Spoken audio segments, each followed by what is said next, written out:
Part 3. Convoy. 25. No matter how impressive our convoy looked, it moved slowly, especially up the hills. We couldn't really have expected anything else considering more than 2/3 of us were on foot. By the time the sun began to brighten the horizon of the eastern sky, I had a sick feeling in my gut. We had made the turn off 25 onto 109 not long after we left the valley, but had probably only traveled a few miles, 3 at the most. I'm worried we won't put enough distance between us and them, I said to Ben and Luke. I know, Luke replied. We're only as fast as our slowest walkers. We probably could have all been walking and gotten this far. Do you think they're in the valley yet?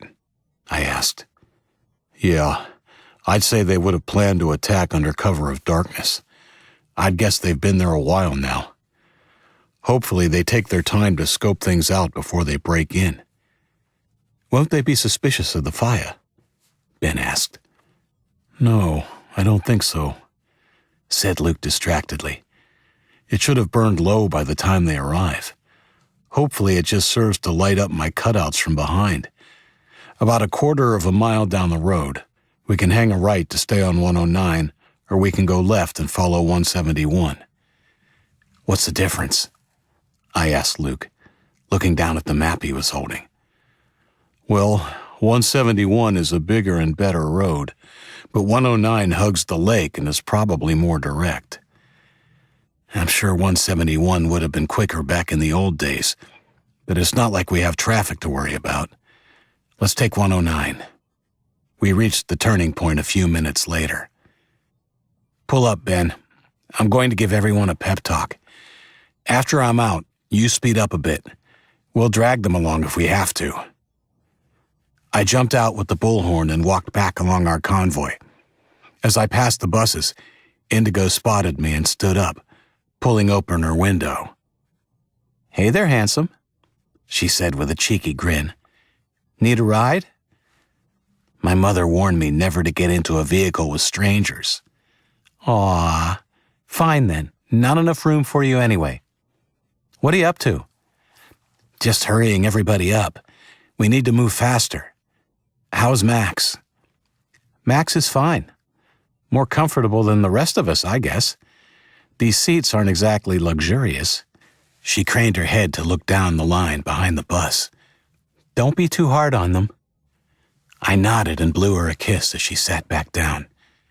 I let the buses pass me and brought the bullhorn to my mouth. You're all doing really well. We will stop for a 10-minute rest in another hour.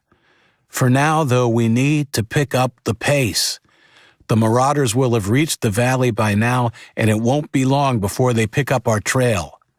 Of course, one could live in hope they wouldn't pursue us, but something told me it wasn't going to work out like that. I remembered the bodies of the 2 brothers and their sister back in Plymouth, and I knew there was no way the psycho, Ash, would let us go in peace. There were a few moans and groans from the walkers, but they all managed to pick up the pace. I decided to walk with them for a while, to show I was willing to lead by example. About 50 minutes later, I heard the sound of motorcycles behind us. Joe and Brock. I strode towards the front of the convoy as the noise of the engines grew louder. The 2 riders slowed as they caught up with me, but I waved them ahead, pointing to the lead Hummer. I decided now was the time for a rest, and motioned for everyone to come to a halt. Okay, everybody, time for a break. Let's stop here for 10.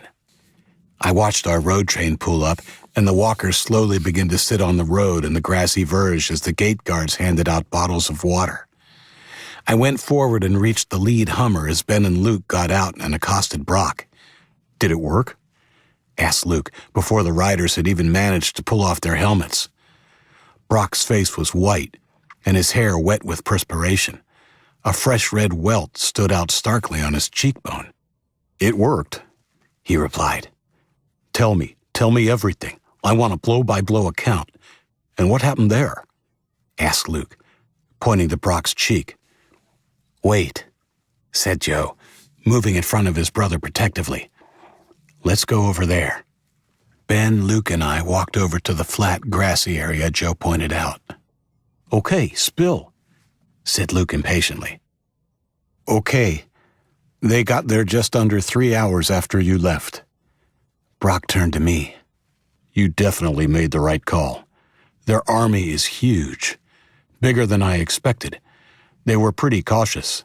The majority stopped about a half-mile out, and they sent a bunch of guys in on foot. They were in black and armed with bow and arrows." "They were really cautious," said Joe. "It was an age before they made a move." "Yeah," said Brock. "It would have been funny, them sneaking up on cardboard cutouts and all, but I couldn't help thinking what would have happened if they'd arrived the day before. Anyway, they set these guys all around, on the hills and by the gate. Once they were set, a smaller group arrived but stayed at a distance. I'm pretty sure it would have been the commanders, and they had Benjamin. They pushed him to his knees in front of the gate." "Shit," I said. Brock swallowed before continuing. "They called out with a bullhorn. They were calling out to you and Indigo and a few others they knew the names of. Obviously, they had forced Benjamin to give up information about us. They demanded the gates be opened or they would kill Benjamin. Anyway, they gave us 5 minutes. Some guy counted down the whole 300 seconds. And then, well, the gates didn't open, of course. They... Joe put his hand on Brock's shoulder. "Don't worry. They get the picture," he said. "I'll tell them what happened next, okay?" Brock nodded. "Brock wanted to stop them. I had to hit him to make him quit, or we both would have ended up dead." There was a short pause. Brock didn't seem to hold a grudge against his brother, and after he nodded, Joe continued. "After they counted down and the gates weren't opened, they killed him. It was Ash. He gunned Benjamin down in cold blood, right there in front of the gates with a shotgun." "Fucking bastard," Ben whispered. I put my hand on Joe's shoulder as he continued. "They waited for around 20 minutes. I guess until they were sure they weren't going to be attacked. It took them so long to make a move. I was getting to the stage I wasn't sure if they were going to. But then someone shot off a flare, and I saw the bow and arrow guys." "Archers," Luke corrected, automatically. "Right, archers. They began shooting over the fence at the cutouts you set up." Luke's face remained stony. "What happened next?" I asked Joe. "While they were still firing, this massive bulldozer came roaring from further down the road with like 200 men behind it. It didn't even slow down, just barreled straight for the old school bus. And then, boom!" He shook his head. "That booby trap made a real mess of them." "Good," said Luke. "How many do you think it took out?" "Hard to say, but obviously the guy driving the bulldozer. If my count is close, then I'd guess at least 10 of the ones coming up behind the bulldozer died, and a lot more were injured." "What then? How long did you stay? Did they turn around?" He shook his head, and the sick feeling in my gut returned. "I stayed for another half hour. They didn't turn around. They pulled back to regroup, but then came forward again. I think they'd figured it out by then. They sent about 100 men through once the fires were out. That's when I left." "Ben, can you grab the map?" I asked. "If they track which way we've gone, we'll need to make a detour. They don't know our destination, so a couple of turns should keep them off our tail." There's something else," Joe said. "They have dogs." "Fuck," said Luke, echoing my own thoughts. "Okay, Shit. How long did it take for you to catch up with us on your bikes? 10 minutes or so, but I was really hammering it. Okay, we've come about 5 miles. Even going twice as fast as we've been going, they'll probably catch us in a few hours. They have some on foot, right? Yeah, about half. Even then, said Luke, there is no guarantee they won't send vehicles to catch us faster. We can't go on at the same pace. What are you thinking, boss? He hadn't called me that in a long time. We have to send the buses on ahead, escorted by a Hummer packed with as many guards as we can get in. Once they've reached Manchester, they can leave everyone and just send the buses back for us. We won't all fit, but at least we can evacuate about 100 more quickly. Sounds like it's for the best, said Ben. The only thing is we don't know what's waiting for them in Manchester. True, but we know what's behind us. We just have to hope they'll be all right. Come on, let's break the news. We went onto the lead bus and told them the changes of plans. Of course, neither Indigo nor Brooke was happy with the idea, but they couldn't argue with the logic. We said another goodbye, this one more poignant, and I kissed my wife and my son goodbye, holding both of them in my arms for the longest time. I saw tears in Brooke's eyes as Luke turned away from her. I vowed silently to bring him back safely to her. Can we send Ben with them? Luke asked. You know he'd rather die than let anything happen to the girls. Yeah, I thought the same myself. Ben, Danny, and Jamal will drive the buses to Manchester. I want all of them armed. See if you can stack the Hummer with at least 6 of your guys and the weapons they'll need. Paul can drive. Hurry. Within a few minutes, we were again waving goodbye to the bus. For real this time. Tears stung my eyes when Indigo held Max up to the window and waved his chubby little arm. I waved until the bus was out of sight, acutely aware it might be the last time I saw my wife and son. 26. After the buses departed, I took the bullhorn from the remaining Hummer. I didn't hold back. I told everyone the situation in plain terms, driving home the fact we had to move even more quickly now. I scanned their faces as I spoke. The majority were armed with homemade clubs, pickaxe handles, and other tools. I knew they would give a good account of themselves if they ever got the opportunity to get into close quarters fighting. It was a big if, though, given the firepower of our enemy. If the Marauders caught up with us, most of our group would be slaughtered before raising a weapon. Our only hope was to get to Manchester without engaging. At least there, we would have a chance. I sent Bo and Brock ahead on bikes to set the pace at the head of the column. I didn't think Brock should go back to track the Marauders after what happened to Benjamin. He seemed more rash and likely to do something foolish than Joe. I sent Joe and the other rider, Brad, back to monitor the progress of the Marauders. On the small chance they found the enemy had turned back, they were to notify us immediately. Other than that, they were to stay ahead of the Marauders by a mile or so until we were in sight. At that time, they would ride forward as fast as they could to warn us, so we could ready ourselves for battle. Along the way, Brad was to leave Joe and report to us every half hour. I gave them a handwritten map with the turns we would be taking. When I thought about it clearly, the fact the Marauders had dogs might actually be a mixed blessing because, to track us, they would only be able to go as fast as the animals would allow. We set off at a brisk pace. The bikes led those on foot and unarmed first, followed by Luke and me bringing up the armed contingent. The remaining 2 Hummers brought up the rear. We made much better ground now that Bo and Brock were at the head of the column. Within 20 minutes, we reached the town of Wolfeboro. It was right on the water, and the land around it was level and green. As we walked through it, I could see that in its time it would have been a pretty little town. But now it was just plain creepy. A ghost town.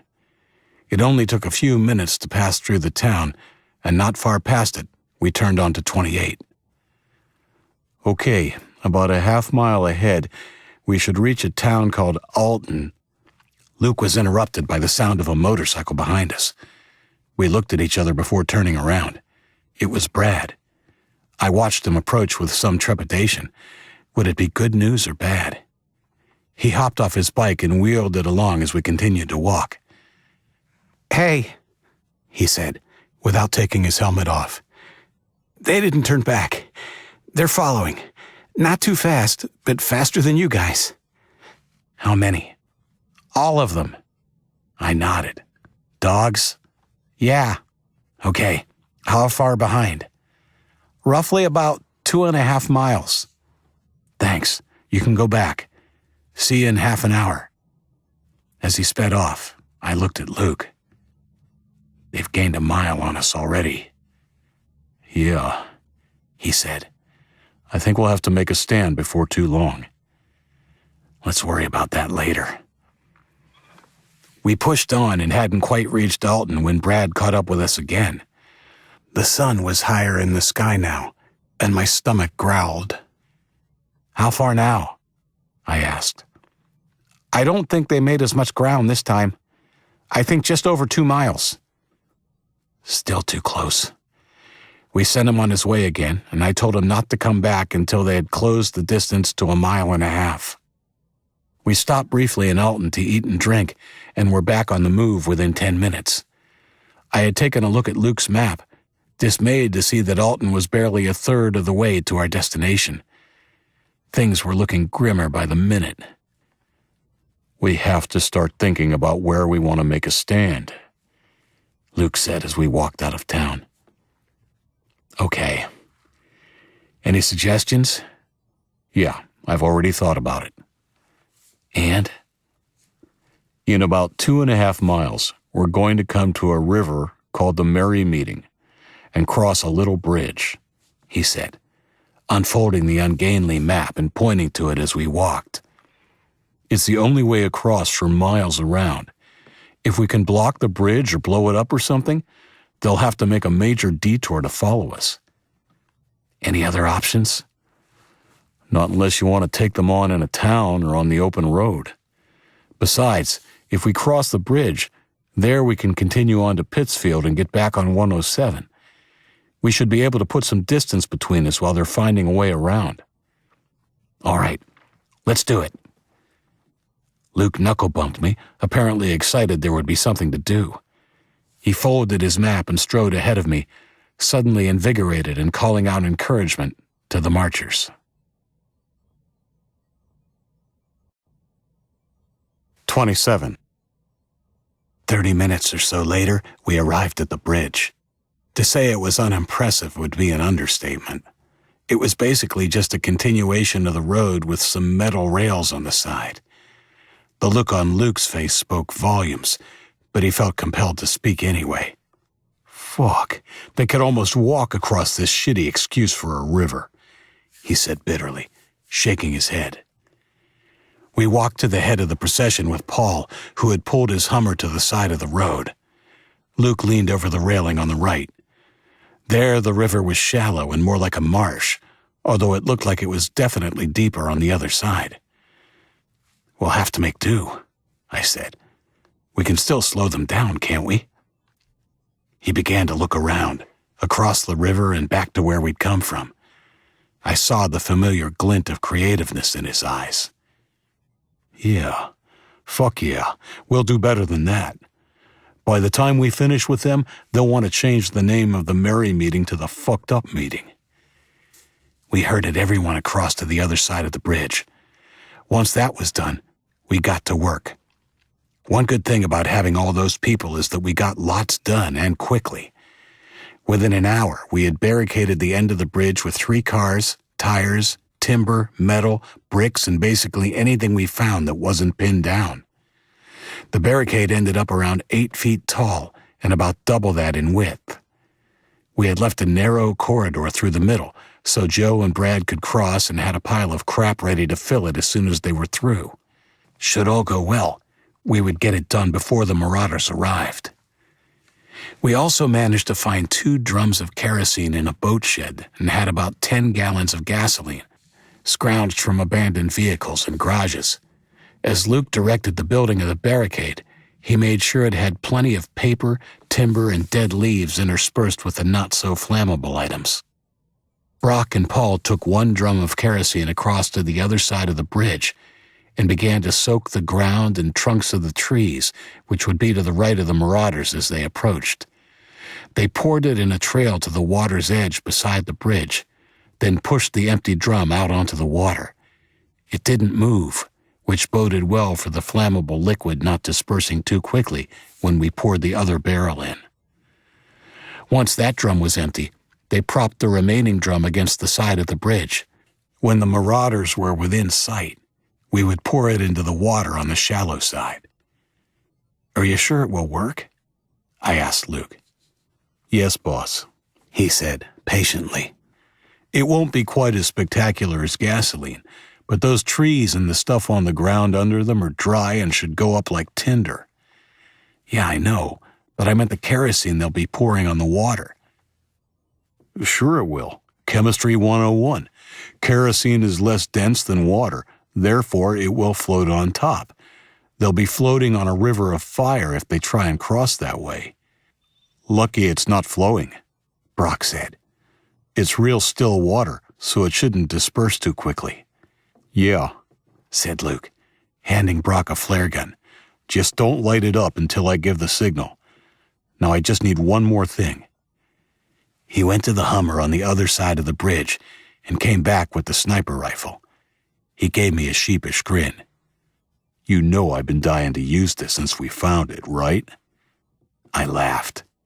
"I watched you clean it once a week for the last 5 years, so I kind of figured." He heard it before I did. The distant sound of a motorcycle being ridden at full throttle.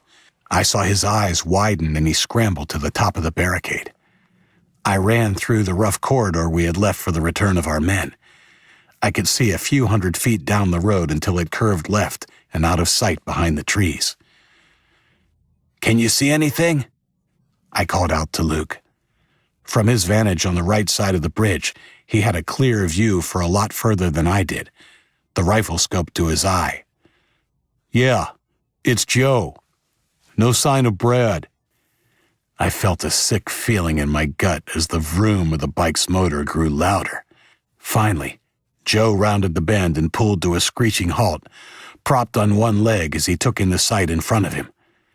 I waved both arms over my head and the people around me started to call out to him. He gunned the motor again and sped towards us before slowing as he reached the bridge. I was just starting to feel relief when Luke called out. "Shit, he's got company, a couple of bikes." I stepped back from the gap and waved Joe through. He gunned the bike and rode through fast, forcing the people on our side to scatter as he screeched to a halt and pulled up his visor. Once his bike was silent, I was able to hear the ones in pursuit. "Quick, there are," he blurted. Crack. Luke's shot was followed by an expletive. Missed. Crack. The second shot resulted in a squeal of tires and a metallic crunch. I looked through the gap in the barricade to see a bike tumbling end over end, the rider sliding along the road behind it. The bike struck a sign and came to a twisted, smoking stop as its rider skidded along the blacktop until his momentum finally petered out. He didn't get up. Barely an instant later, a second bike came into view and skidded to a stop, the rider frantically looking at his downed buddy, then at us, before making a tight U-turn and gunning it. "Don't let him get away," I called to Luke as the enemy's bike accelerated. Luke didn't answer. A second went by, then another, as the noise of the bike faded into the distance. Crack! The sound of the shot reverberated along the bridge as we heard another crash of metal and glass. "Got him!" There were some whistles and claps from those around us. "No time for celebrating," I yelled. Brock, take 3 men out there and clear away the bikes and bodies. I don't want them to have any warning before they round that bend. As soon as you're done, get back here and start closing off this corridor." Brock got started immediately, and I put my arm around Joe as we waited for Luke to climb down. From the look on his face, I could tell he was upset, but I had to get down to business. There was no time to waste. "How far back are the rest of them?" I asked. "I'd say they'll be here within the hour." "Okay." A little bit of breathing space. "What happened?"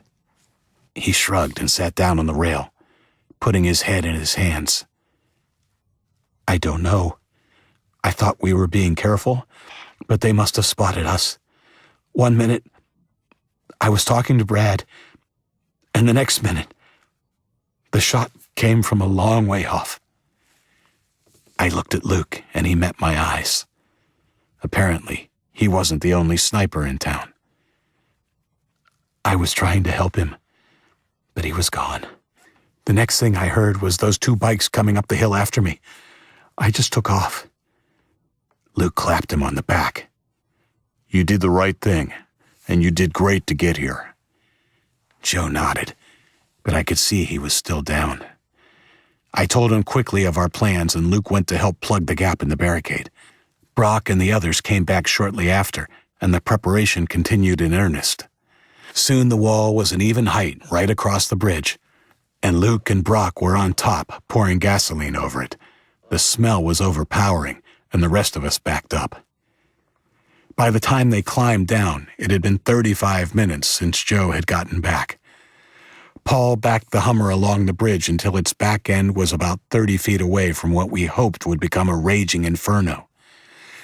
As soon as we heard the enemy, Paul was to light up the barricade, and Brock and Joe would begin pouring the kerosene into the water and then come back across the bridge.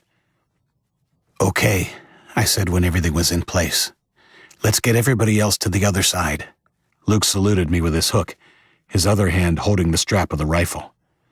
On our side of the river, to the right, there was an abandoned motel. It was a low, long rectangular building with a 2-story addition in the middle and a parking lot in front of it.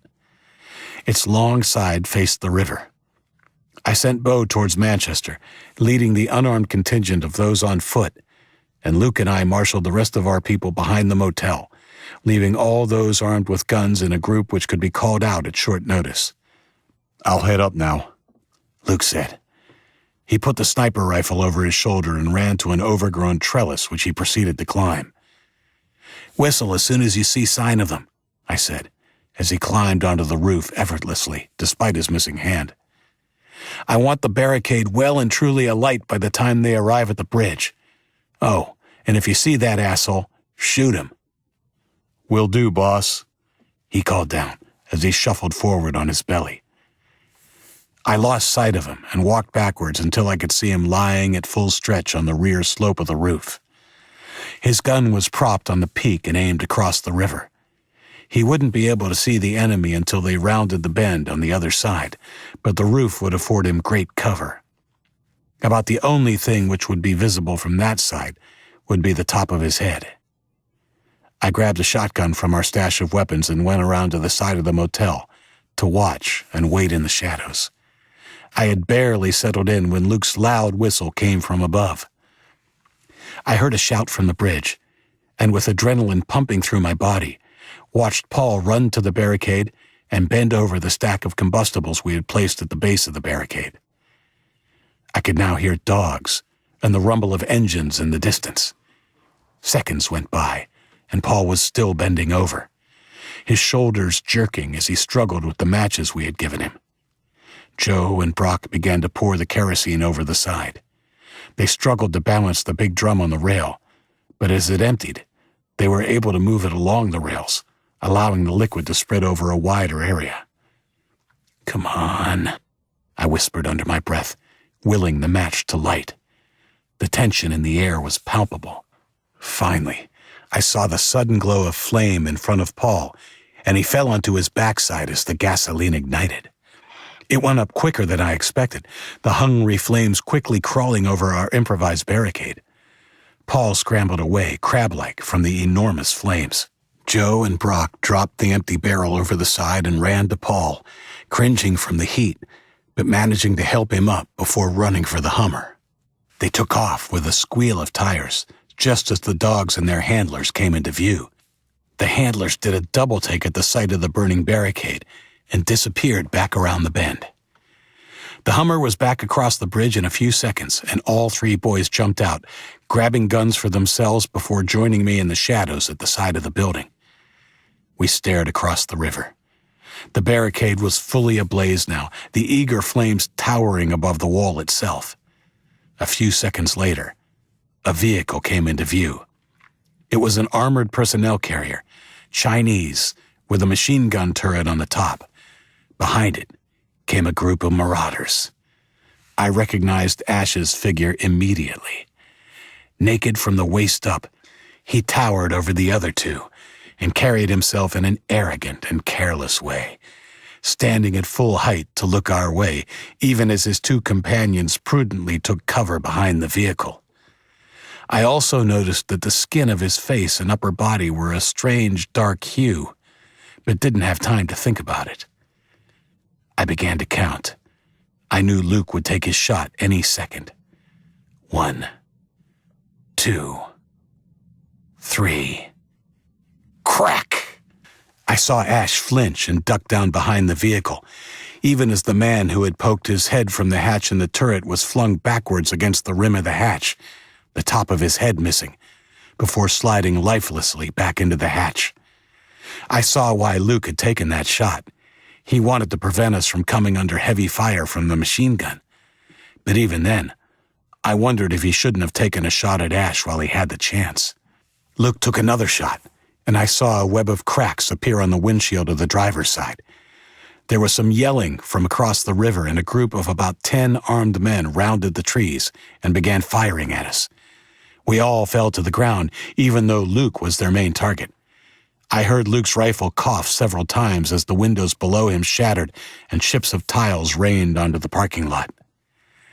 I took the opportunity to look across the river as the firing continued. Luke's shooting was measured, while the enemy's was more haphazard.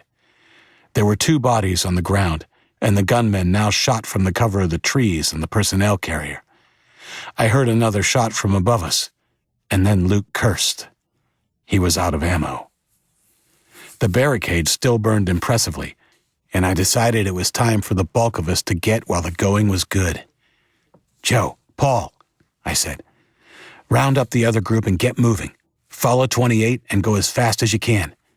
Luke, Brock, and I will be along in the Hummer at some stage, but we're going to delay them as long as we can first." "Are you sure?" Paul asked, frowning. "Yeah, we'll be fine." He didn't argue the point, even though I could see he wasn't happy. I almost second-guessed myself. I had now split our people into 4 groups, but I let them go. I was confident they could catch the unarmed contingent Bo was leading. Joe high-fived his brother Brock, and Paul warned me to be careful before they ducked low and ran to the rear of the motel. The gunfire from the other side of the river slowly died away now that Luke had left the roof. He joined us a few seconds later. "You okay?" I asked. "Yeah," he said, nodding. "Wish I'd done more damage. Wish I'd taken out the tattooed freak." "Tattooed?" "Yeah, he's got words tattooed all over himself, even on his face." The dark color of Ash's face and torso I had noticed from a distance suddenly made sense. "Oh, well, you did fine for a guy with one hand." I sent Joe and Paul on ahead with the rest of them. "We have to hold this bridge as long as we can, for a few hours at least." "Shouldn't be a problem. They'll probably try and wait until the barricade burns low before making a move now." "Maybe not," said Brock, pointing to the far shore. I saw what he meant. Men were gathering behind the personnel carrier. Lots of them. "You think they'll try and barge through with that?" I asked Luke. He shrugged. "Maybe. The shot I took didn't take the driver out, just fucked up his windshield. If they wait for the fire to burn a little lower, he might just be crazy enough to risk his men." Almost to punctuate Luke's point, We heard yelling from the other side, and then a shot. We looked across the distance and saw Ash standing over one of his men, a smoking gun in his hand. On the ground beside him was the body of another. "Fucker," I whispered and pulled my pistol out before aiming it across the river. Luke put his hand on mine and gently pushed down. "Dude, save your ammo. It's too far. I have another idea, though. Do we still have the last rocket launcher in the Hummer?" "Yeah, I think so." "I wanted to save it in case we needed it later, but I think we should use it now to put that troop carrier out of action. If they break through now, we're screwed." I nodded. Without another word, he ran back to the Hummer. I wondered where he planned to take his shot from. I didn't have to wait long for the answer. He ran from the Hummer to the back of the motel, waving his hook for me to follow him. He planned to climb onto the roof again. "Brock, when I yell, you start firing across the river." I got up and ran back to join Luke as he reached the rear of the building. He threw the launcher on the ground and began trying to load it one-handed. There were 2 more rocket grenades set in the case's foam insets. He wouldn't need them.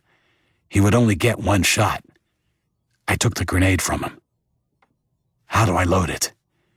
It was easier than I remembered, and I thought I might be able to do it myself the next time I got the opportunity. "Good. Locked and loaded," he said. "I'll climb up, then you hand it to me." He didn't go to the trellis at the rear of the 2-story section as I expected, instead going to the low-hanging roof of the single story. He jumped up and grabbed the gutter with hand and hook, and then pulled himself onto the roof in 2 quick movements.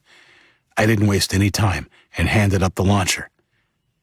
"You've only got 1 shot. Make it a good one." He just grinned and disappeared from view. I sprinted back around to Brock just in time to see the personnel carrier begin to inch forward. I raised my pistol and yelled, "Fire!" to Brock.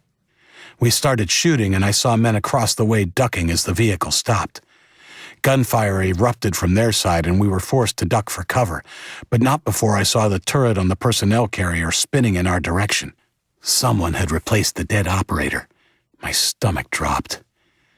I heard a loud whoomp from above, just as the heavy machine gun began to spit metal death our way. Brock and I hit the ground as bits of plaster and debris from the motel began to rain down upon us. The burst of enemy force was over as quickly as it had begun, and the sound of an explosion and agonized screaming from the other side told us Luke hadn't missed. I dared to take a peek. His aim had been perfect. The cabin of the vehicle was on fire and the turret was askew, now pointing at the sky. Small arms gunfire sounded, and I heard 3 heavy footsteps from above and then a thud on the ground behind the motel. Luke joined us a few seconds later, limping slightly. He still had the rocket launcher and had retrieved the case, which he had braced under his arm. He awkwardly dropped to the ground next to me. "Nice work. You okay?" "Yeah, I'll walk it off."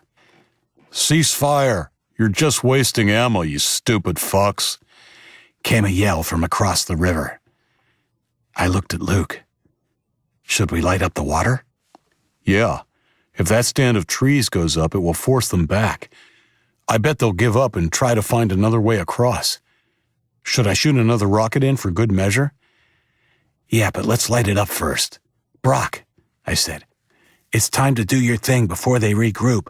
I'll cover you." "Okay." Brock stood up with the flare gun and aimed at the water to the side of the bridge. I held my breath. I'm not sure exactly what I expected as he took his shot, but the flare skipping off the water twice and flying into the top of the trees where it became lodged and fizzed away harmlessly was not one of them. "Fuck," said Brock in a low voice. I felt a sense of resignation. We couldn't expect everything to go our way, could we? That was our only flare. We should get moving. "Help me get this loaded first," said Luke. "Okay, but don't use it yet. They'll be after us quicker than we anticipated now, and we might need it further down the road." I took the launcher from him and plucked the heavy rocket out of its foam cushioning in the case on the ground. "No, Brock!" Luke called. I jerked my head around in time to see the other boy running across the bridge in a crouch. I rammed the rocket into its housing and put it on the ground as I turned to watch Brock. We couldn't do anything but watch now. He ran straight up to the still flaming barricade and shielded his face as he reached into the heat. "Just come back, dude," Luke whispered, as the younger boy pulled his hand away empty a couple of times, the heat unbearable. He persevered, though, and on his fourth attempt pulled out a foot-long lump of wood flaming at one end. Without wasting a second, he ran to the side of the bridge and tossed it over. What happened next seemed to happen in slow motion.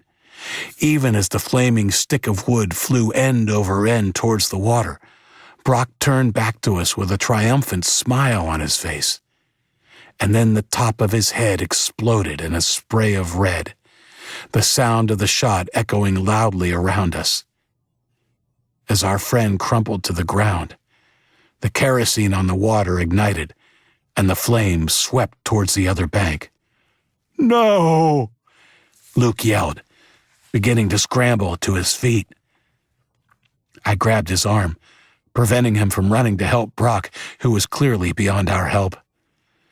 We struggled for a moment, and over Luke's shoulder and past the flaming barricade, my eyes fell on Ash. He stood, staring straight at me, the muzzle of the rifle he had killed Brock with still smoking as the flames ran towards him. He was far enough away that I couldn't really make out his features, but in my mind's eye, I could see the hateful smile on his face. He ducked away as the trees and brush near him burst into flame. I lost sight of him in the commotion and smoke. The screams from the other side were satisfying, but small solace given what we had just witnessed. I released Luke. We were both in shock, but there was no time to waste. "Come on," I said gently. "We have to go." He bent over and picked up the rocket launcher and allowed me to pull him away. We jogged back to the Hummer. I had one last look at the bridge as I climbed into the driver's seat. The barrier was still burning, although much lower than it had been. The fire in the trees was spreading, and through the smoke, I couldn't make out what was happening. We just had to hope our plan had worked, and the Marauders would turn around to find another way across. I started the Hummer, jammed it into drive, and floored the accelerator. 28. We didn't speak as I drove.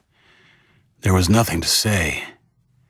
I was dreading catching up to Paul and Joe's group, which happened sooner than I was really ready for. Then again, no amount of time would make me feel better about the news I had to deliver. They stopped and turned around as we sped up behind them, slowly moving to the side of the road to let us through. Paul and Joe waved happily as we pulled up. I felt sick in my gut, but knew I had to just get it done. Joe deserved it. We stepped out of the vehicle. They both appeared to sense something was wrong when they saw our faces. Joe immediately looked past us for his brother. "Where's Brock?" I put my hand on his arm, and he shook it off, taking a step towards the Hummer. "Brock." "I'm sorry, Joe. He didn't make it," I said quietly. The others in their group looked away awkwardly as Joe looked up at the sky and closed his eyes. He stayed that way for a long time. I had expected rage or tears or both. Not this. Luke and I looked at each other, and he shrugged. I had just made up my mind to go to Joe when he lowered his head, and with his eyes still closed, asked, "What happened?" We told him. He didn't move the whole time. When we were finished, he opened his eyes and turned to face us. "Okay. We should get moving, don't you think?" Joe refused my offer to ride in the Hummer. He had pushed his bike from the bridge, wanting to conserve fuel. I want to go back and make sure they haven't crossed the bridge." I weighed up his request for a moment. It would help to know for sure if we had managed to turn back Ash and his marauders, but we both knew the real reason for his request. I didn't want him going back to find Brock's body, but I also knew if he had his mind set on it, there was no way I could stop him. "Okay, sounds like a good idea. How are you for fuel?" "Not good." The Hummer we were in was almost empty, too. "Grab the jerry can from the back and fill it up." After he left, Paul and I insisted Luke drive the Hummer until the fuel ran dry. He argued his leg was fine, even though he was still limping a little, but eventually agreed when it was clear we wouldn't budge. I came to regret that decision. He was a hard taskmaster and set a pace we could barely keep up with, calling out drill sergeant-like insults whenever our pace slowed. To their credit, our whole group kept up the hectic pace. Just under an hour later, we could see the large group led by Bo that had set ahead earlier. I jogged up to the Hummer. "We should make one last push to catch up to Bo," I said to Luke through his open window. "You sure, dude?" he asked, grinning and leaning back in his seat with his one hand behind his head. "You look beat." "Wise ass. I am beat, but I could outrun you." It was then I heard the sound of a bike coming up behind us. "Pull up for a sec. I think that's Joe." It was. He stopped beside us and pulled off his helmet. I noticed the blood on his chest and arm immediately, recognizing just as quickly it wasn't his. I spoke before Luke could say anything. "Did they cross?" "No," he said in a flat voice. "The fire had died down to embers by the time I got there, but they'd gone." "Good," said Luke. "They've turned around. That should give us time to get to Manchester before them."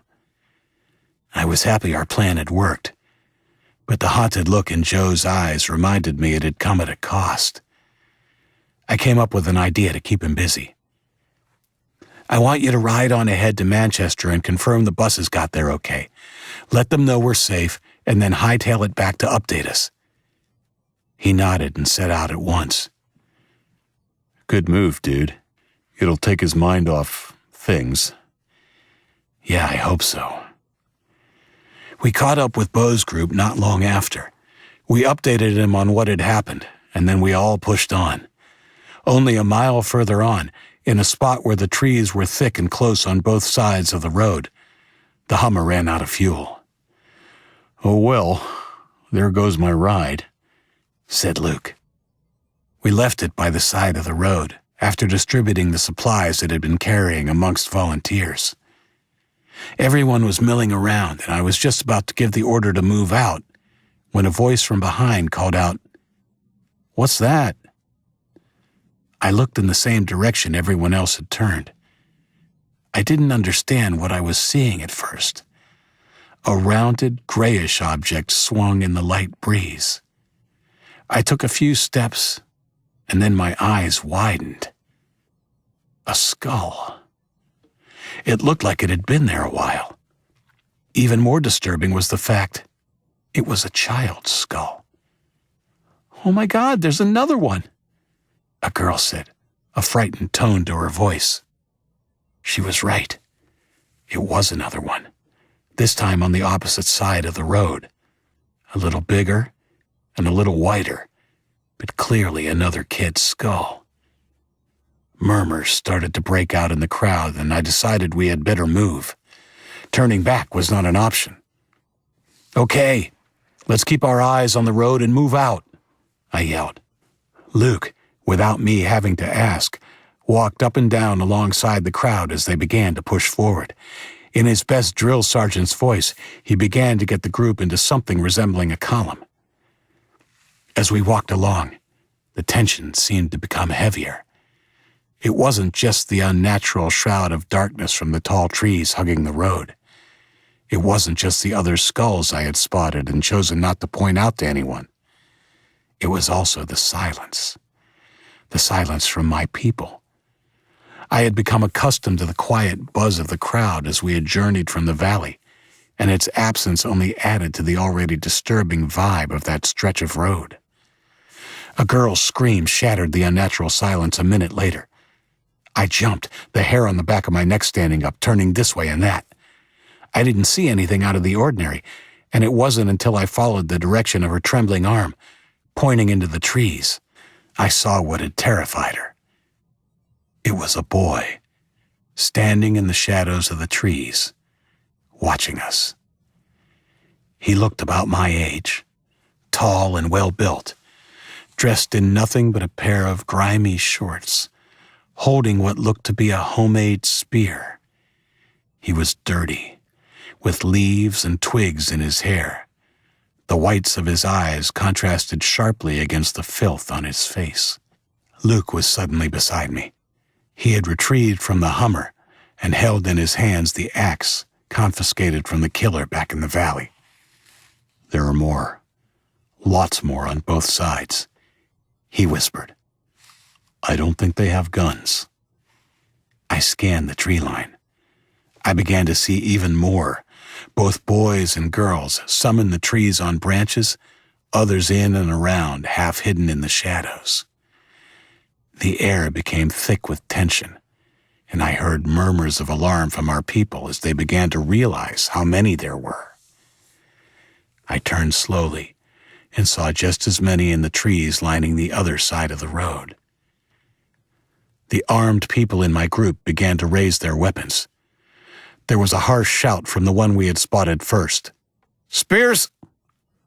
To a man, the tree people raised their spears. "Lower your guns!"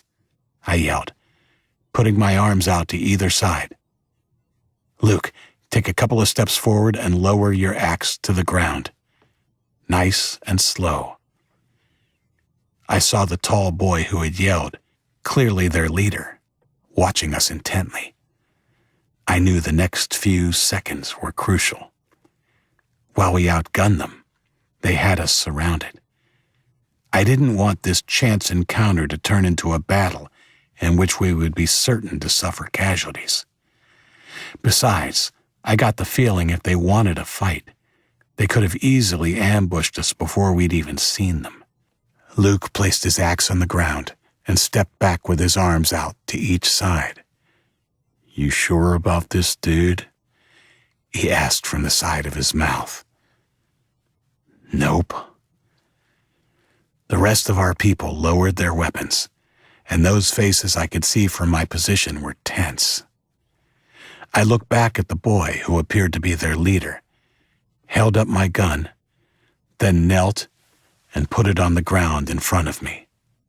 The boy nodded and whistled sharply through his fingers.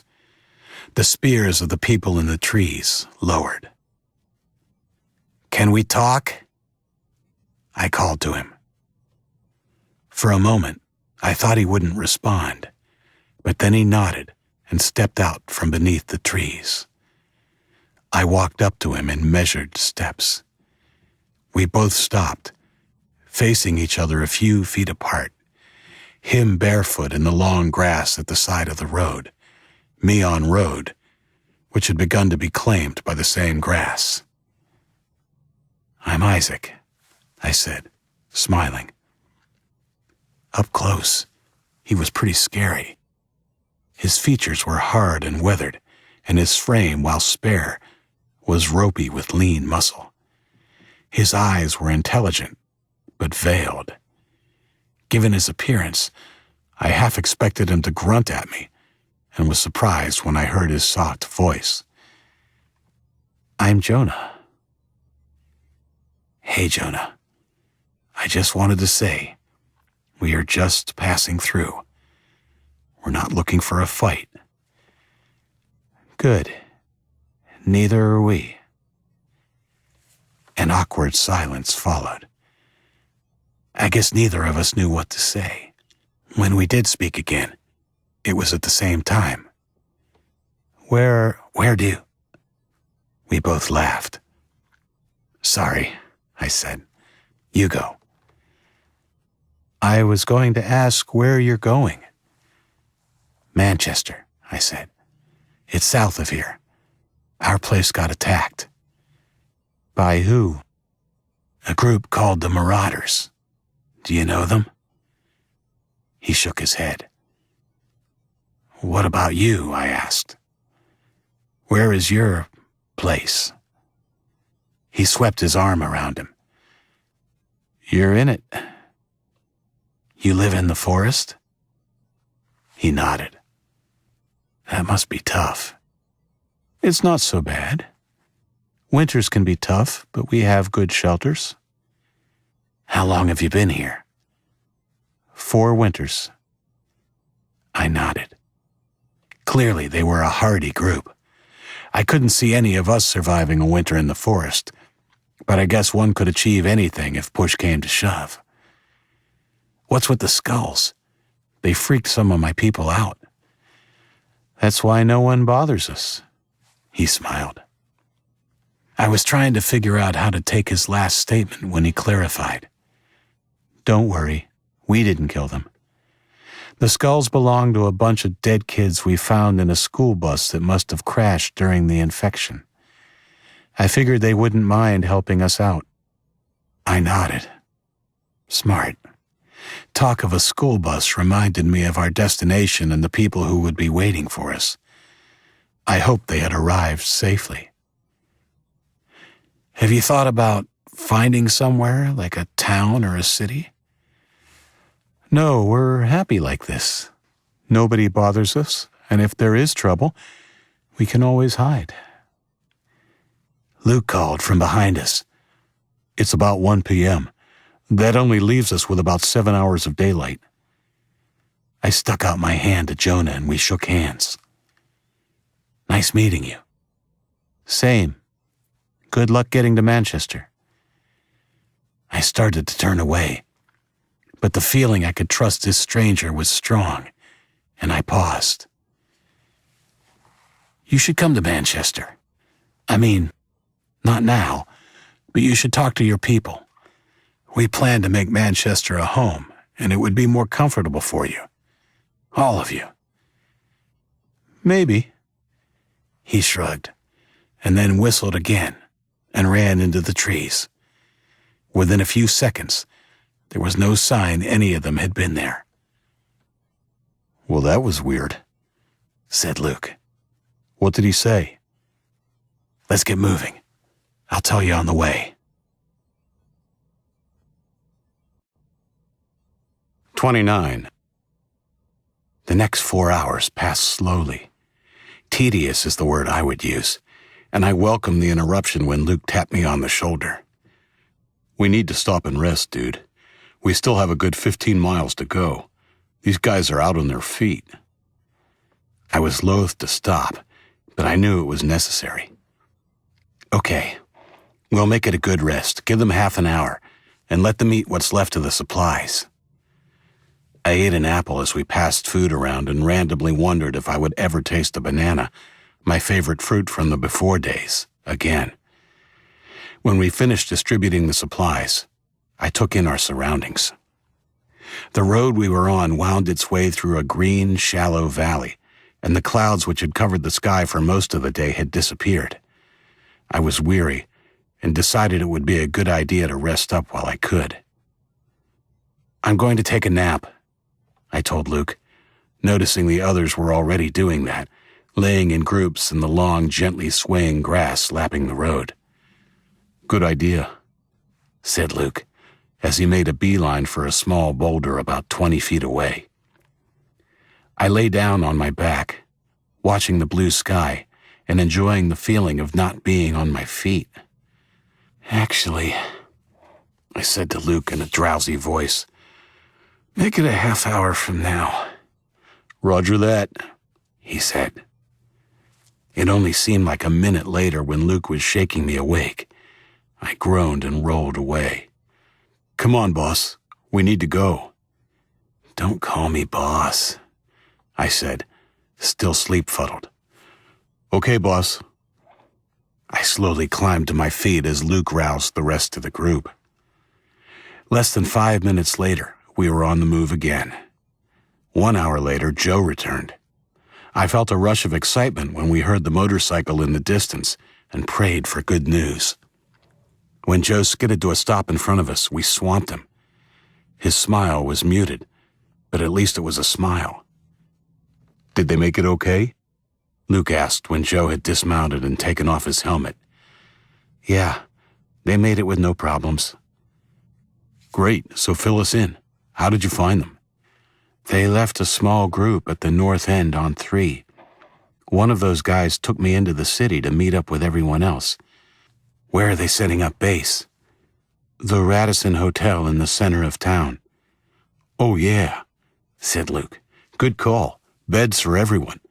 All we need to do is work on room service." "Was Brooke okay?" "Yep, everyone was great," Joe said, once again smiling, although it didn't quite reach his eyes. I imagined it would be quite a while before he got over the pain of losing Brock. "Well done," I said, and handed him a bottle of water. We only had a handful of bottles left, but he looked like he could use it. "What do you want to do now? Head back or walk with us for a while?" "I'll walk with you if we can take turns pushing this beast," he said, pointing at his bike. "Done." Within 2 hours, we were walking in the dark. Luckily, it was a 3/4 moon and the clouds from earlier in the day hadn't made a reappearance. As long as we stuck to the road, we wouldn't have any mishaps. It seemed to take forever, and I began to contemplate whether we would have to stop for the night. I was footsore and had a kind of deep ache in my legs. I knew everyone else was feeling the physical exhaustion just as much as me. It was only a few minutes later we topped a rise and saw a sign announcing, "Manchester, 5 miles." The sign added a bit of energy to our step. We knew it would only be another 2 hours at the most. It wasn't quite that long. We reached the group at the north end of Manchester an hour and a half later. They had fresh water for us, along with fruit. All 3 were members of Luke's security force from the valley, and he had a quick chat with them before Joe led us into Manchester. We left the bike with them. They were to send a rider at any sign of trouble. Apparently, Ben had considered placing another guard on the freeway bridge to the west of the city, but in the end decided if the Marauders were coming, they would also be coming in via 3. 30. Abandoned Manchester by moonlight was desolate. It wasn't a metropolis. The first buildings we passed were houses. It was more like a big town on its outskirts with the occasional high-rise building. When we had discussed it as our potential new home, I had imagined a sparkling modern city. The reality was jarring. If I had been imagining a post-apocalyptic American everytown in the before days, this was definitely pretty close to how I would have imagined it. Mother Nature had begun to reclaim the streets. Unhealthy-looking grass sprouted from the road's surface like hair from an old man's ear. The smashed windows of the buildings and houses we passed were like jagged, blind eyes, their empty gaze sinister.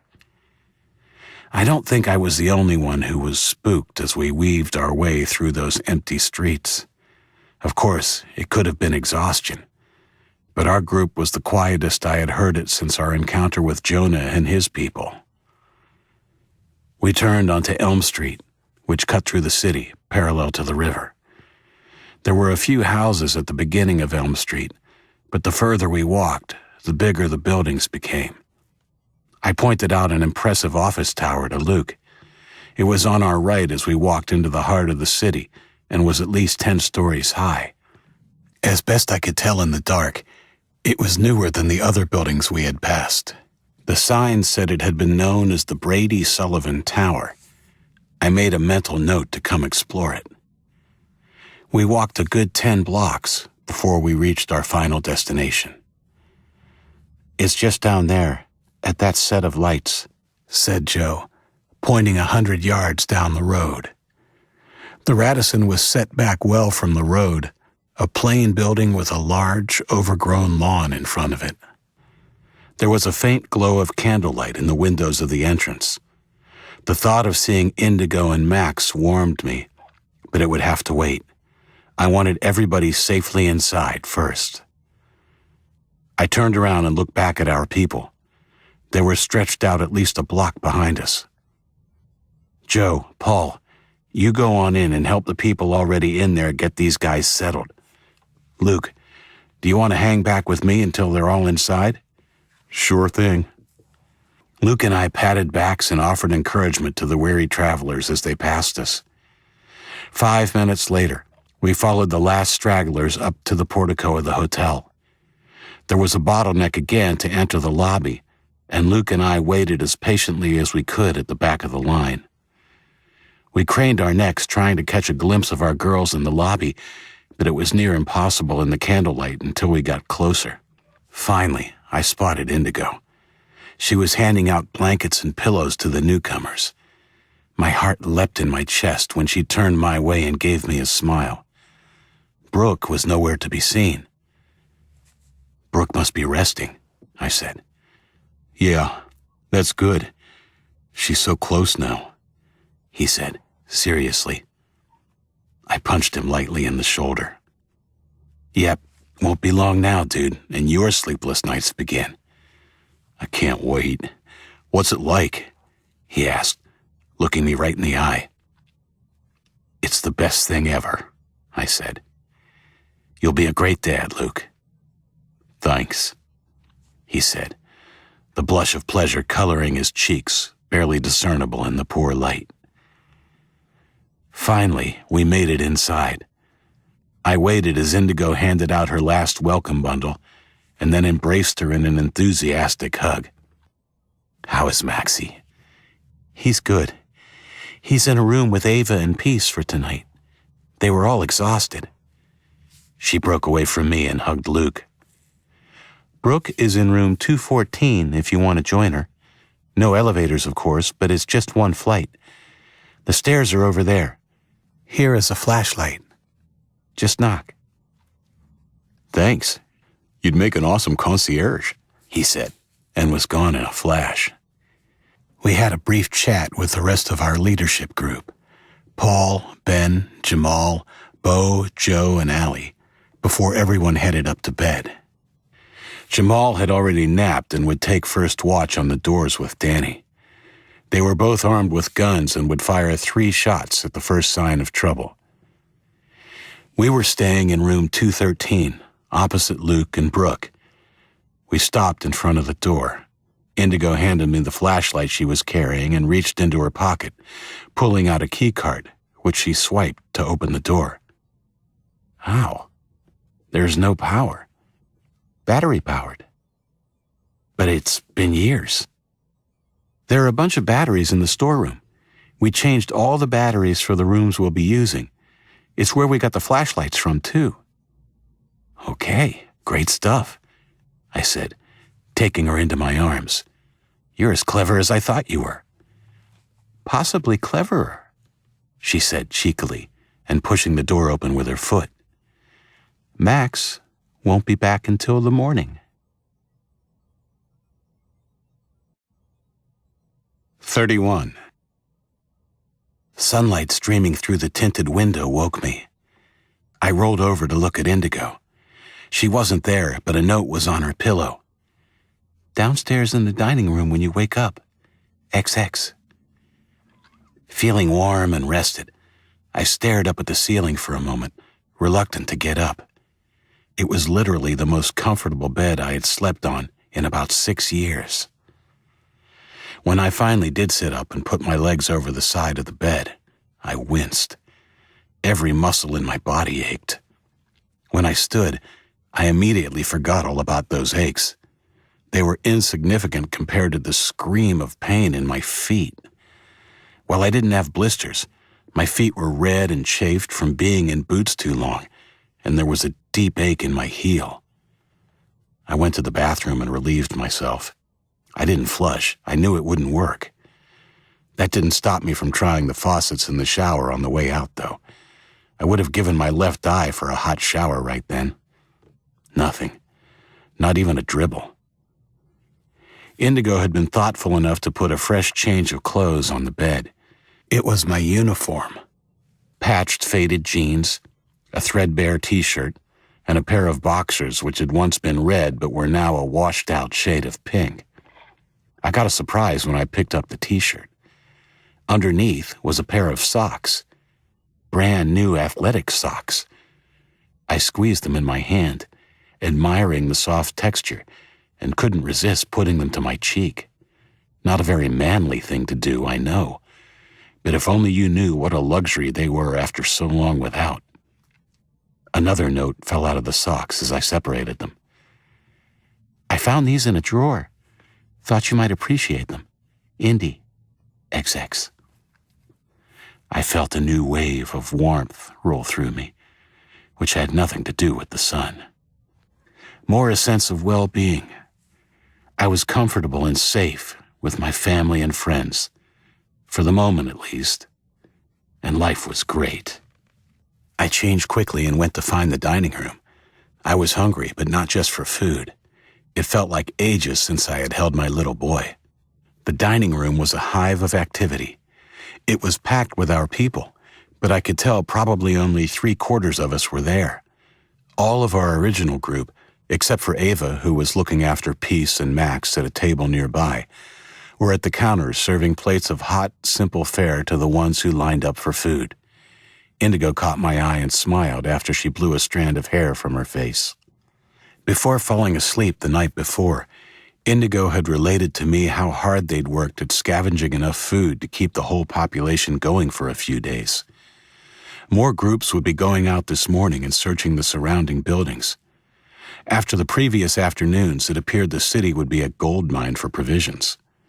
No other people had been spotted. The city appeared to be deserted and may have been that way since the invasion. I made a beeline for Max. He was standing against a chair, his wobbly legs getting used to holding him up. I scooped him up, much to his delight, and planted a kiss on his cheek. "Maxie, you're getting so heavy." "Dada." "Mom says he wants to learn to walk, Uncle Isaac." "He sure does, Peace. You giving him lots of practice?" I sat with them for about 10 minutes until the lineup for food was only a few people deep, then took Max to get some breakfast. While we ate with our group, we decided a few of us would head to the Brady Sullivan Tower. I thought it would be an ideal place to use as a lookout, or perhaps a first line of defense if we could get some sort of weaponry up to the top. "We could even live there, couldn't we?" asked Allie. "Possibly," I said. "But here we have everything we need. Bedding, cooking facilities. If we could get something happening here with power and plumbing, it would be perfect." "Bo, Jamal, and I are working on that," said Ben. "Stay tuned." "Awesome," said Luke, sniffing his armpit. "I think we could all do with a shower." Brooke nodded emphatically, and we all laughed. Luke turned serious. "I agree, we could definitely look at using the tower as a fortress of some kind. But it would have to be in the future. There's no way we'd be able to get set up before the Marauders get here. I say we put up a barricade across Elm Street this morning and have it manned and armed before we go and scope out the tower." "Sounds good," I said. "And I want at least 10 people at each of the roads in. At the first sign they've tracked us down, I want them back here ASAP. Many hands make light work, and within 2 hours we had constructed a barricade of old cars and junk which spanned the entire road. As an afterthought, we decided to do the same on the side streets which would give the Marauders access if they decided to try and sneak around. To do that work, we broke the 150 or so who had helped with the Elm Street barricade into 3 groups, headed by Danny, Paul, and Jamal. Luke, Indigo, Ben, and I left to look at the tower once those barricades were well underway. 32. The day was sunny, and walking through the city with my friends was a lot more pleasant than it had been the night before, when everything had still seemed so uncertain. Not that I didn't feel uncertainty that day. As much as I tried to persuade myself the Marauders wouldn't track us to Manchester, The seed of doubt in my mind continued to sprout tendrils of worry. I wasn't the only one pessimistic about our chances of avoiding a confrontation with Ash and his people. Luke sidled closer to me as Ben and Indigo chatted happily. "Dude, I think we need to be ready for the Marauders. Hopefully they gave up once we gave them the bloody nose back at the bridge. But Ash seems like a particularly persistent kind of asshole to me. With a bit of luck, he'll think we've gone to Concord. At least that would give us more time." "I think you're right. About him coming here, I mean. I have a bad feeling. Let's get this done as quickly as we can and get back to the Radisson." The Brady-Sullivan complex was even more impressive in the daylight. It was set on a large, open parcel of land and dominated its surroundings. It was made up of a squat section in front, itself about 6 stories high, with a 14-story tower behind. We entered through the front doors, which were broken in, probably by looters at the beginning of the invasion, and looked around cautiously. There were no signs of life, apart from a few pigeons roosting in the lobby. "Shall we go straight to the tower?" Indigo asked. "Yep, let's do that." We made our way through the connecting hallways and finally arrived in the lobby of the tower. "It's going to be a long climb up the stairs. You sure you're up to it?" I asked Indigo. She raised an eyebrow. "I'll race you." She beat me and the others to the fire door, but after 6 flights of stairs, our race was more like a death march. Even Luke, the fittest of us, called for a break after we reached the halfway point. When we finally burst out onto the roof of the tower, we collapsed, sucking huge lungfuls of air. Luke was the first to recover and walked to the edge of the building and whistled. "Great view." We joined him, Ben hanging back a little. "Wow," said Indigo. "Come look, Ben." "No thanks," he said. "I can see plenty from here. I suffer from vertigo." We didn't give him any grief about his fear of heights. Stepping close to the rail even gave me a tingly feeling in my legs, and I had never had a problem with heights. I took Indigo by the hand and we walked to a raised platform on the narrow side of the roof. From here, the view was even better, if you counted being able to see the streets and rooftops below. We stood there for a long time, looking down at the empty city we hoped would become our home. 20 minutes later, we were back on the street, having decided the complex would definitely make a good place to set up some defenses and serve as an early warning lookout. We even began discussing pie-in-the-sky stuff, how, as we grew, it would be an ideal place to house the council and any other administrative bodies we decided to set up. All of that was a long way off, but it was fun to discuss. "I want an office on the 14th floor, said Luke. "Sure thing, buddy. You want to climb those stairs every day? You're welcome to it," said Ben. I waited for Luke to think of a comeback, but instead he stopped dead and put his arms out to halt us. "Shh." "What?" Then I heard it too. "Motorcycle. Coming fast. Wait here." Luke stepped into the middle of the street and pulled out his pistol. He held it loosely in front of him and gazed intently towards the end of Elm Street. The screeching of tires alerted us before the bike careened around the corner, wobbling dangerously before steadying and coming straight down the road towards Luke. I could tell something was wrong. The rider frantically looked behind after he made the corner and then slumped over the handlebars in an uncomfortable manner. When he saw Luke in the middle of the road, he started to slow his weaving ride. As he drew closer, I saw the arrow protruding from the rider's chest. Even though he was slowing, he wasn't slowing fast enough. I saw his chin drop to his chest. Luke had to scramble out of the way as the rider veered at the last second and struck the gutter of the sidewalk a few feet beyond us and tumbled in a heap on the hot concrete. We rushed over. Luke reached him first and turned the key to switch off the still-running engine. The rider was moaning and trying to sit up. Indigo and I held him down as Luke spoke to him. "Kevin," said Luke, "just lay still, buddy. You've been shot with an arrow." I heard a groan and a muffled sentence that might have been something like, "No shit, Sherlock." Kevin was one of the kids from Luke's security force. I knew him, but not well. Luke eased Kevin's helmet off. His face was as white as I'd ever seen anyone. His blue lips contrasted starkly with his skin's alabaster white. A small dribble of blood leaked from his lips. His breath made an all-too-familiar whistling noise. "It was them." "What about the others?" Luke asked, cradling the boy's head on his thighs. "All dead. Snuck up on us. No guns. Just arrows. Real quiet." The injured boy coughed hard, spraying blood in all directions, and then relaxed in Luke's arms. "How many, Kevin?" asked Luke, unaware or unwilling to believe that Kevin had just died. "Kevin!" Indigo put her hand on Luke's arm. "He's gone, Luke." Luke didn't say anything, just ran his hand over Kevin's brow, as though comforting him. "We have to go, mate," said Ben, softly. Luke nodded and slowly eased the boy off his legs and stood. "Indigo, you should take the bike and warn everyone. We need every second we can get," I said.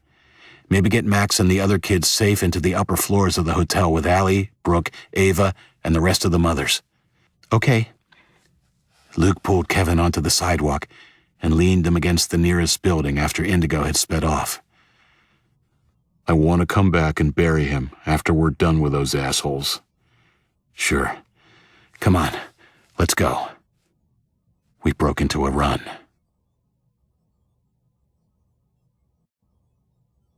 "33. The plaza in front of the Radisson was a hive of activity when we got back. Jamal and Bo were passing out firearms, while Paul directed those without guns to the rear. They would be the second and last line of defense. Indigo and Brooke passed out bottles of water, which Indigo continued doing when Brooke came over to kiss Luke, before handing Ben, Luke, and I a bottle each. The well-used plastic bottle crinkled in my hand as I raised it to my lips and took a swig. We were true recyclers, the hundreds of bottles we had collected over the years used over and over again.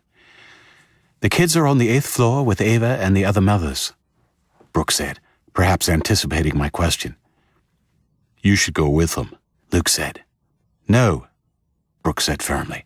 "I want to be here where I can be of use." "But—" "I said no, Luke." She stood there in the sun, one hand on her hip, the other resting protectively over her belly. Ben put his hand on Luke's shoulder. "No use arguing, mate. I know that tone. It's the same as the one she gave me whenever I wanted to watch football in our living room at home." "Fine," said Luke. "Just stay at the back and make sure you have a gun." "I don't need a gun," she said, smiling and pinching his cheek. "I've got my big, hairy road warrior to protect me." Luke didn't smile, and Brooke grabbed his arm. "Don't worry. I'll stay back and out of harm's way." He nodded and kissed her cheek, but still didn't look entirely happy as she turned back to help Indigo. The death of Kevin had clearly rattled him. I got him busy by sending him to find the rocket launcher and the last 2 grenades. 30 minutes later, all was in readiness. We assumed the party which had taken out Kevin and his crew had been a spearhead and had probably gone back to the main body of their army to report. Given it had been close to an hour since Kevin had made contact, we knew we could expect our visitors any time. Luke and I walked along the barrier for one final check. We had a line of people wielding shotguns, rifles, and pistols nearly the length of the barricade. I did a rough head count. Including Luke, myself, Paul, Danny, Jamal, Ben, and Indigo, we had nearly 85 guns.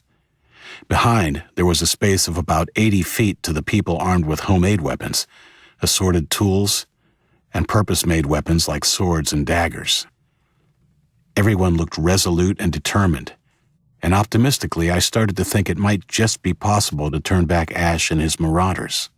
When the warning call went up a few minutes later, I looked down Elm Street, my optimism slowly fading.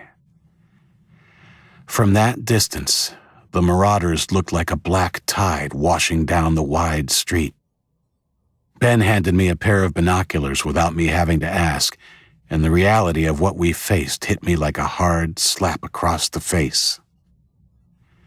The column of armed Marauders, their faces blackened with ash, decorated with piercings and feathers in their hair, marched behind a tank. As I scanned along the vanguard, I could see nearly every one of them was armed with rifles or automatic weapons. Through the gaps in that line, I could see the same behind them.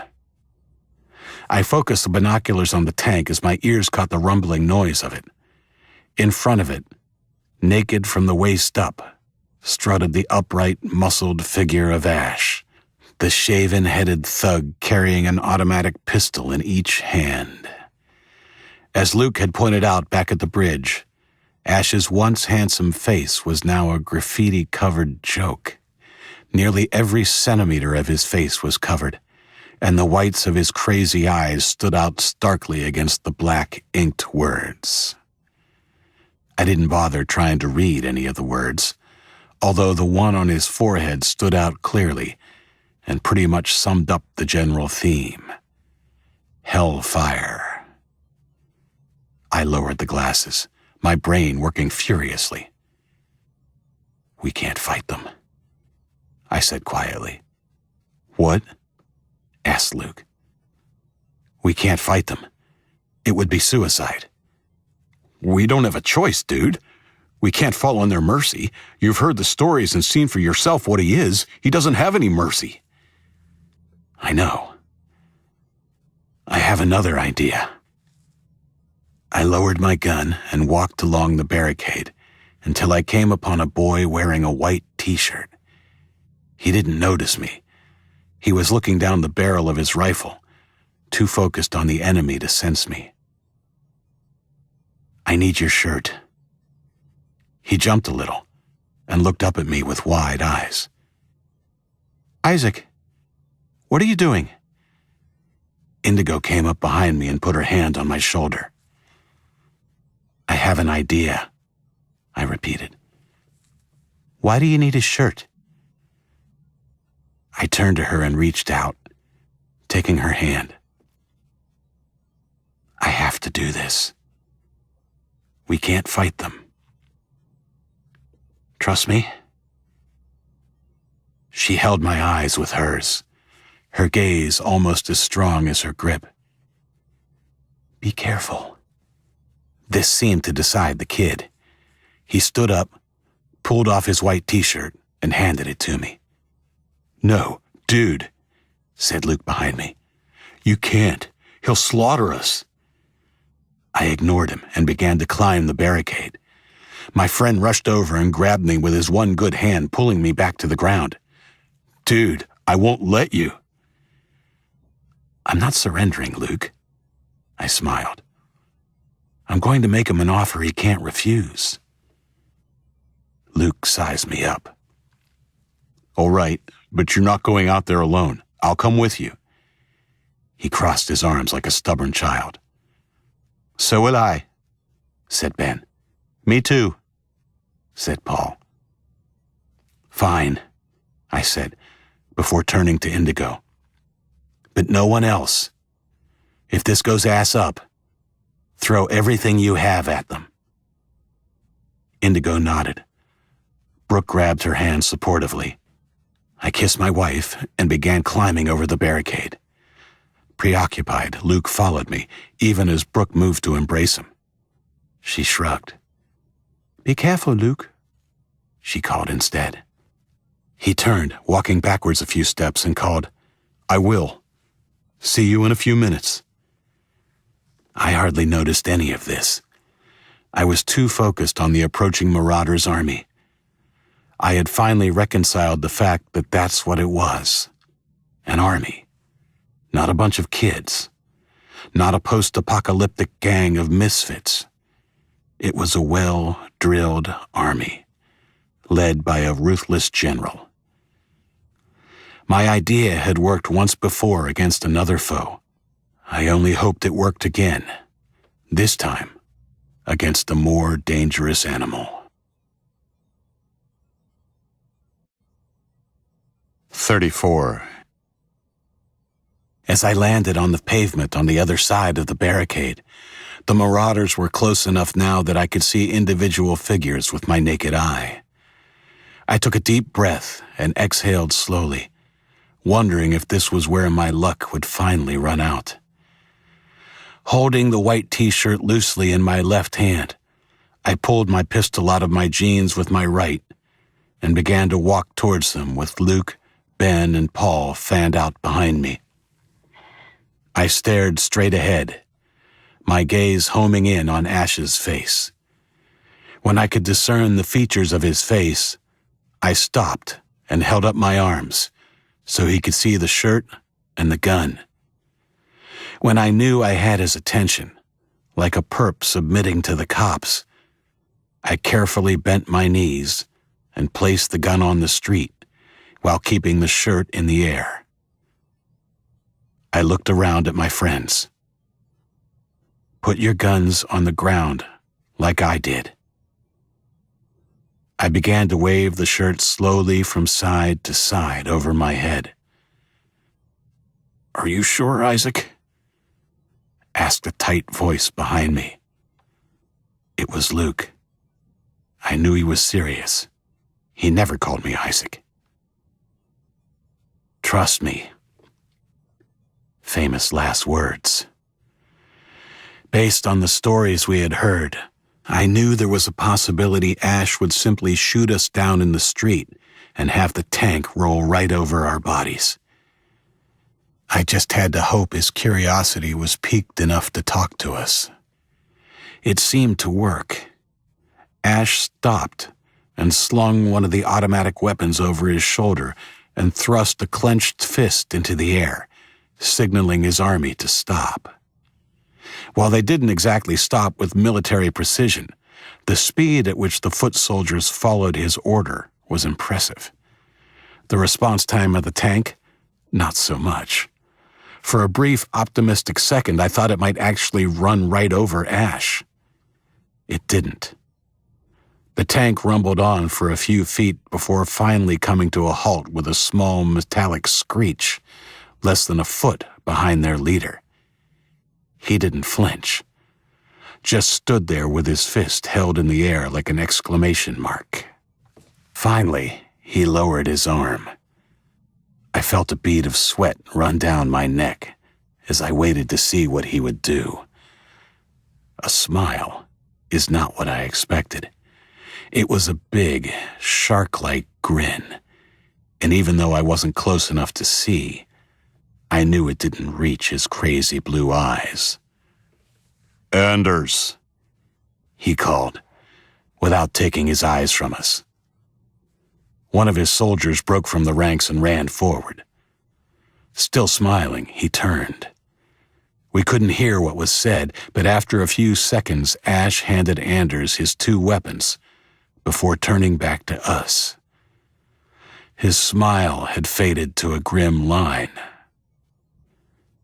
Ash stretched his arms out to either side, his hands open. I nodded and lowered the shirt, my white flag. We began to walk towards each other. Luke and the others began to follow. I stopped, intending to send them back. "Let them come, Isaac Race," called Ash. I shrugged. "If you say so." He smiled again and sauntered towards us. I saw him sizing us up, one by one, his gaze resting on Luke longer than anyone else. We stopped about 10 feet from one another. Ash was an even more intimidating sight close up. He had grown in the intervening years, and like Luke, had filled out with solid muscle. His sheer size wasn't the only thing intimidating. Now that I could see his eyes, I almost wished I couldn't. His pale blue eyes told me more than his previous actions had. He was insane. That made him more dangerous than anyone I had ever had to face, even the natural-born killer in the Drake Mountain facility, Mr. Rag. "What can I do for you, Mr. Race?" he asked, loud enough for his words to carry to both of our forces. "I have a proposition for you." "A proposition?" he asked incredulously, still smiling. "Yes." He laughed loudly. "All right. What's your proposition?" I didn't let his sarcasm or laughter get to me. I held his crazy stare.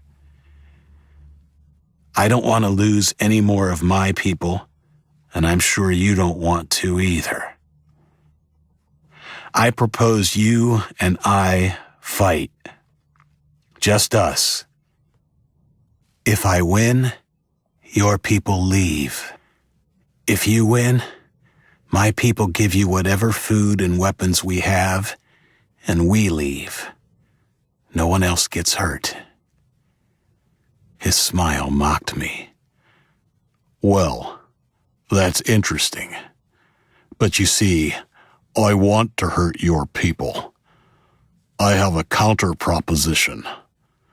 How about I kill you with my bare hands right here, and then hurt every last one of your people?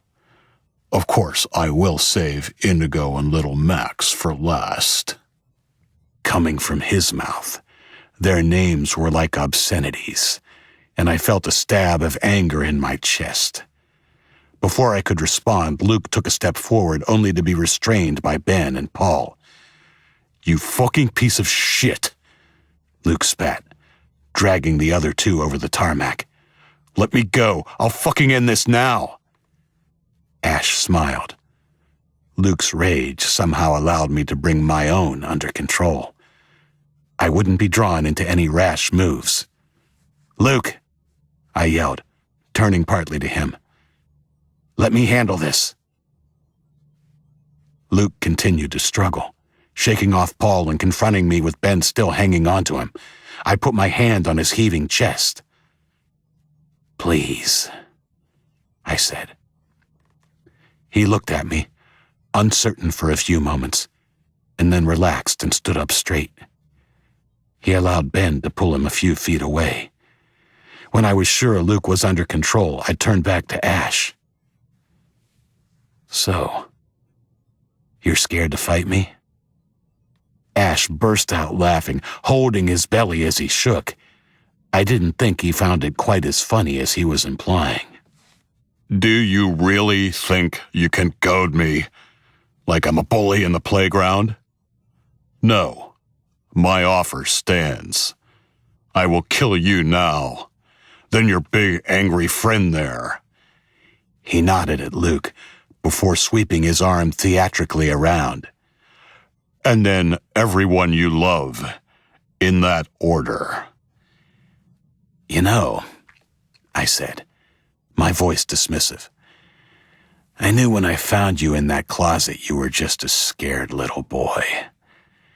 Then I figured out why you hated the general so much. Danny told me how you would be called to his room in the middle of the night. You were his little bitch, weren't you?" The speed at which Ash rushed forward surprised me, and his big hand around my throat choked the rest of the words from my mouth as he picked me up and drove me down onto the hard surface of the road. Luckily, my shoulder took the bulk of the heavy impact. It hurt a lot, but faded to mere background noise as his grip on my throat tightened. His face was a pale grimace of crazed anger, the tattooed words stark against the pale skin around them. Kill on his cheekbone seemed to jump out at me as my vision swam. I reached up and tried desperately to peel his fingers from my throat, but failed. Tiny black motes began to swarm across my vision. I could hear shouting, but it was dull and seemed to come from a long way away. It was then that Luke, Paul, and Ben rushed into my field of fading vision. I was buffeted as they grabbed hold of Ash and began to rain blows upon him. It was to no avail. His grip was unrelenting, and it wasn't until Luke clamped his good hand over Ash's forehead and jerked his head back that I felt some relief. Slowly, the grip on my throat eased, and I drew deep breaths as my vision began to clear. The air that filled my lungs was the sweetest I had ever breathed. Ash didn't release his grip entirely, even if it appeared his immediate situation was hopeless. Luke's hook was pressed firmly against his vulnerable throat, and it was pretty clear that one movement from him would open him like a can of tomatoes. As insurance, Ben, his back to me and facing the Marauder's army, had his pistol pointed at their leader's head in a clear warning. "Let go, or I'll rip your throat out," Luke said, through gritted teeth. Ash didn't let go. Not right away. He appeared to be weighing his chances if he were to pursue his chosen course of action. Suddenly his eyes weren't so crazy, just calculating. It wasn't until Luke pressed his hook even harder, the sharp point drawing blood, that Ash released me completely and put his hands up in surrender. "Call your men off," Luke said, still pressing home his hook. I willed him not to do it. I had the feeling if we killed Ash right then and there, the rest would still attack. We needed to avoid an all-out battle. "Get back, everybody," he called to his men, and then looked down at me. "I've changed my mind. I really would like to kill you nice and slowly. I accept your challenge." He jumped to his feet and brushed himself off when Luke let him go and stepped away. Paul reached out a hand and helped pull me to my feet. Ash regarded me with a small, dangerous smile. There were a bunch of his people just behind him, still with hands on their guns and looking tense. "So, how do you want to do this?" he asked me. My shoulder throbbed, and my throat was a shriek of bruised pain. The last thing I felt like doing was fighting. Unfortunately, I had no choice. "You and me, here, in 5 minutes," I rasped. "If I win, your people turn around and leave. And if I win, I kill every last one of your people, starting with him," he said, pointing at Luke. "and finishing with your wife, after I kill your son in front of her eyes and fuck her, that is." What he said revolted me, enraged me, and even though I knew he meant it, right at that moment his statement was designed to provoke a reaction and keep me off balance. I forced myself not to react. "I'll just have to make sure you don't win then," I said calmly. His mouth straightened into a hard line. 5 minutes, he said menacingly. "I suggest you say your goodbyes." He turned on his heel and went back to his men. I felt a little sick. Doubt and apprehension gnawed at my guts. The stakes were high, and the chips on the table were my wife and son and everyone else I cared for. It had been over 5 years since my battle to the death with Rag, and I had been lucky to escape that with the help of my friends. Back then I was battle-hardened by the ordeals of the 6 months leading up to my fight with Rag. Now I was soft. I hadn't needed to fight since. In fact, I hadn't even practiced my moves since our first year in the valley. Life had gotten in the way. "Thanks for saving my ass back there," I said to Luke, Paul, and Ben as we picked up our weapons. They just nodded. Luke looked lost, deep in thought. A concerned Indigo and Brooke were waiting for us when we got back over the barricade. Indigo fell into my arms. "Are you okay? What did you say to him? Are they going?" "Not exactly. What then? What made him attack you? I challenged him to a fight to the death. If I win, the rest of them will leave. No, you can't, Isaac, she said, tears welling in her eyes. He's a psycho. What choice do I have? I asked, my own voice cracking, and not only from the bruising of my throat.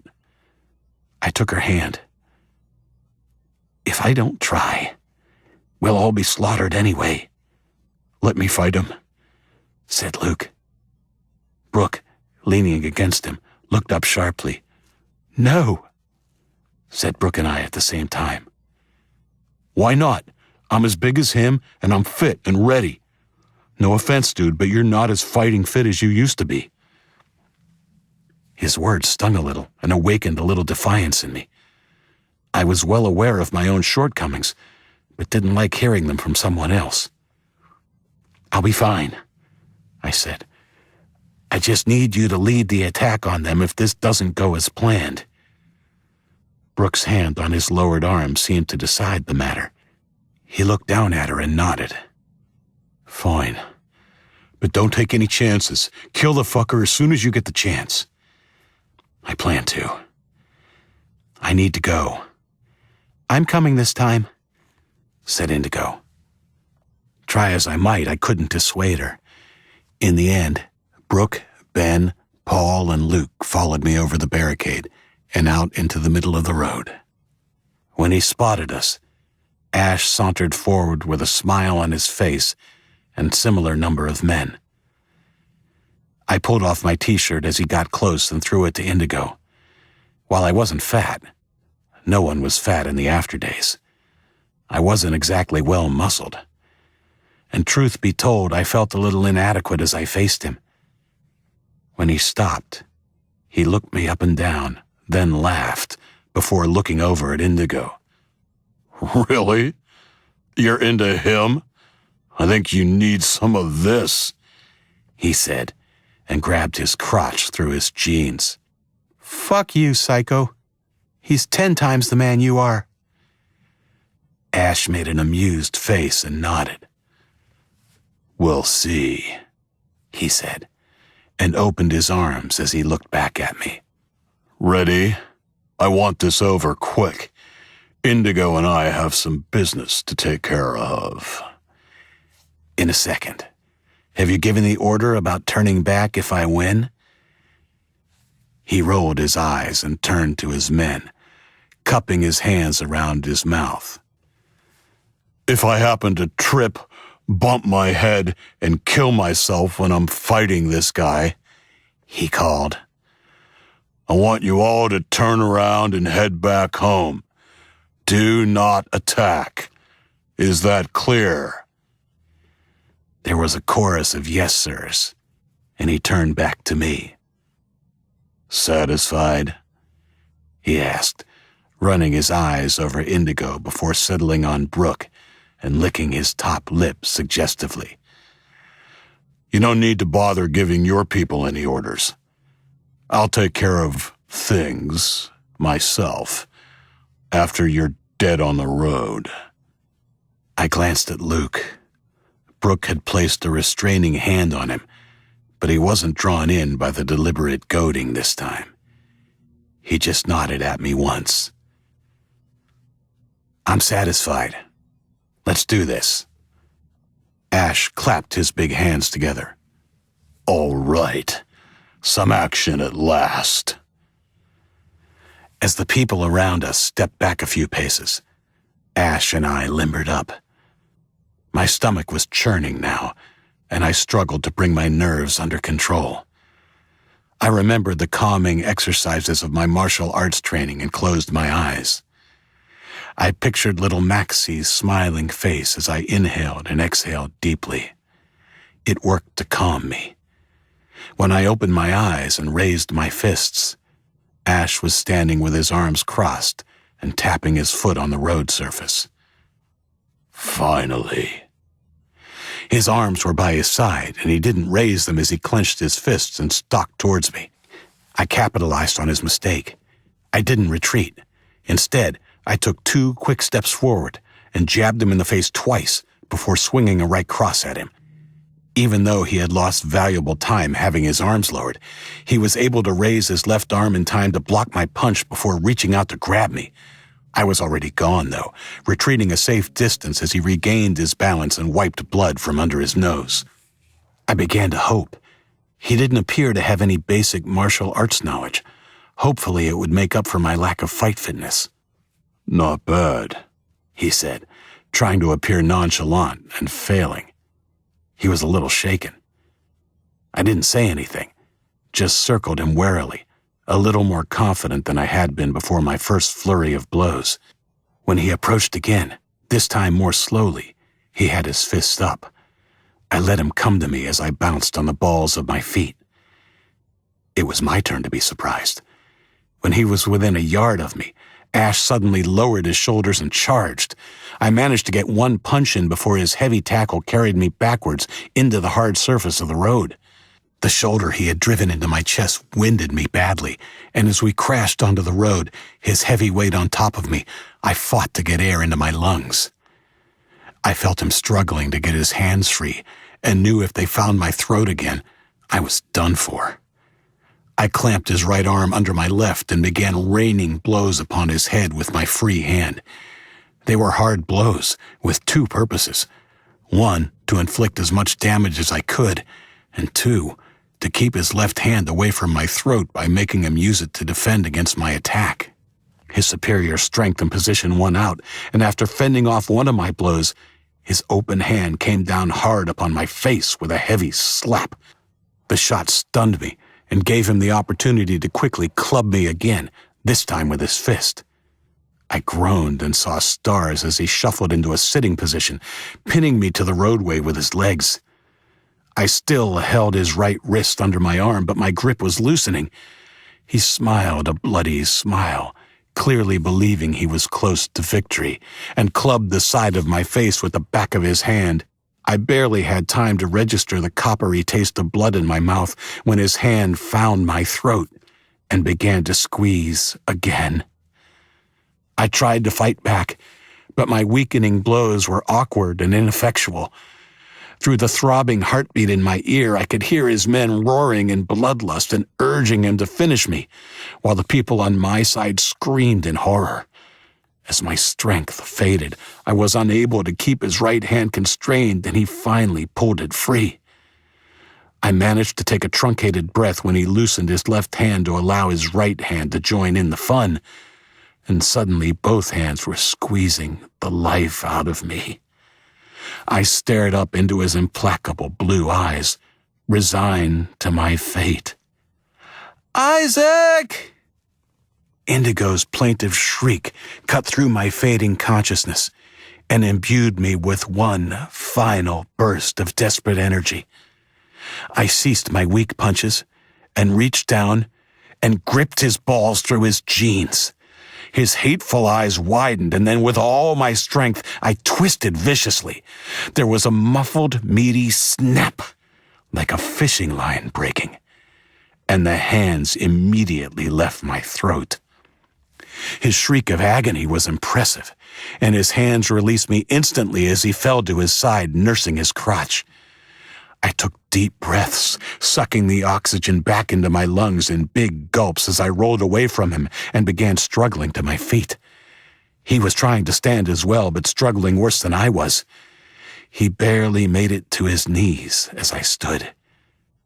I took 2 wobbly steps towards him and unleashed a kick which struck him on the side of the head.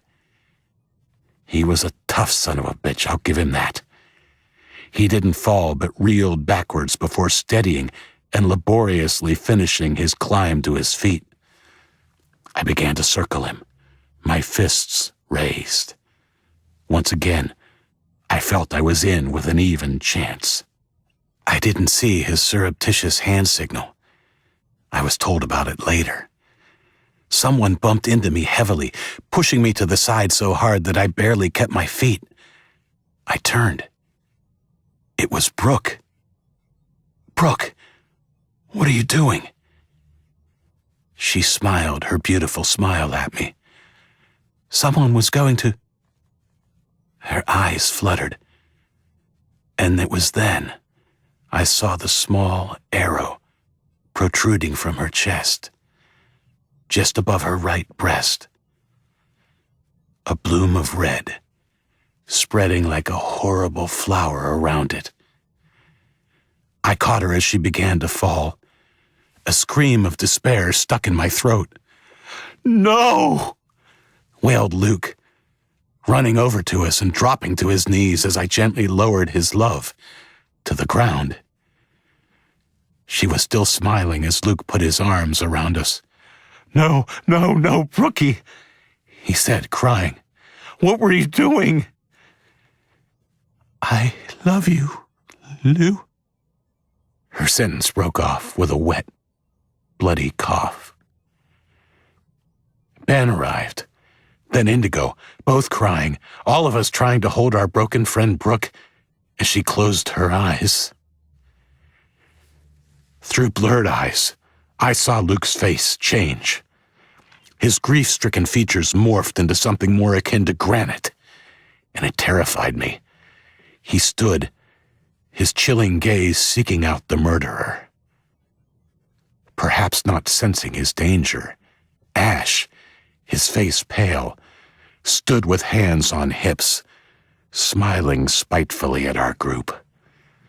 When he saw Luke stand up and seek him out, he addressed him scornfully. "You can blame your boyfriend for that." With a guttural roar, unlike anything I had ever heard come from a human throat before or after, Luke rushed at the leader of the Marauders. Ash barely had time to raise his hands before my enraged friend crashed into him, carrying them both to the ground. Ben took his sister from my arms and cradled her against his chest, and my own arms sought Indigo. I held her tight, watching Luke over her shoulder. With a strength born of a grief and rage I couldn't imagine, Luke wrestled with the powerful leader of the Marauders until he was sitting on the killer's chest, pinning him to the ground. Ash, finally realizing the danger he was in, called out desperately to his men. "Shoot him!" No one moved. Perhaps they were captivated by the battle, or more likely, hoping to see their bastard leader defeated. Ash groaned when Luke's fist landed twice in quick succession, his nose exploding in a gout of blood with the first blow, his mouth and teeth taking the brunt of the second. The evil son of a bitch screamed another gargled order that none of his men responded to. The third blow came not from Luke's fist, but from his hook. Blood flew, and Ash screamed as he swung his head from side to side, trying to evade the punishment, the flap of skin hanging from his cheek waving like a bloody flag of surrender. "No, please, I'm sorry," he gasped through broken teeth. Fist again, then hook. Fist. Hook. Luke pummeled the man who had hurt his love, the mother of his unborn child. He continued, even after Ash had stopped screaming. I extracted myself from Indigo's arms and stood, walking over to him on wobbly legs. Luke's chest was heaving. With each blow, the Marauder's pulped head swung heavily to the opposite side. Ash was dead, or as good as dead. I put my hand on Luke's shoulder. "It's done, Luke. Stop." Luke stopped and looked down at the enemy. I reached out and grasped his arm, intending to help him up. He shrugged off my hand and placed fingers against Ash's throat. Before I could say anything, he removed them and swung his gory hook. It caught an inch to the right of the prone man's Adam's apple and ripped an obscene gash in the soft flesh. An impossibly high jet of arterial blood washed over both of us as Luke climbed to his feet. He was a fearsome sight, coated in the blood of our common enemy, and I felt a flash of uncertainty as he stepped over the body and looked down at me. Now it's done. He pushed past me and went to Brooke. Ben and Indigo were still cradling her and helped as he bent down and scooped her into his arms. Indigo looked at me as I walked over to her. She took my hand. Is she? I couldn't finish the question. She's still breathing. I have to go. The baby. There's still a chance. Yes, go. I couldn't watch her leave. One of the Marauders was approaching. I tensed. When he was closer, he looked down at his dead leader, his face expressionless, and then looked at me. He told us to kill you all on the off chance you beat him. I already talked to the other generals. Of the 4, only one wanted to carry out that order. That's him on the ground back there. I followed the direction of his gesture and saw the body of a big guy on his back with a knife in his chest. I nodded and turned, suddenly bone-weary. Wait, called the Marauder's erstwhile general, and ran around to face me. some of us are interested in joining forces. That is, if you'll have us. The others will go back. No, I said, and walked past him. The Marauders had been conditioned to kill.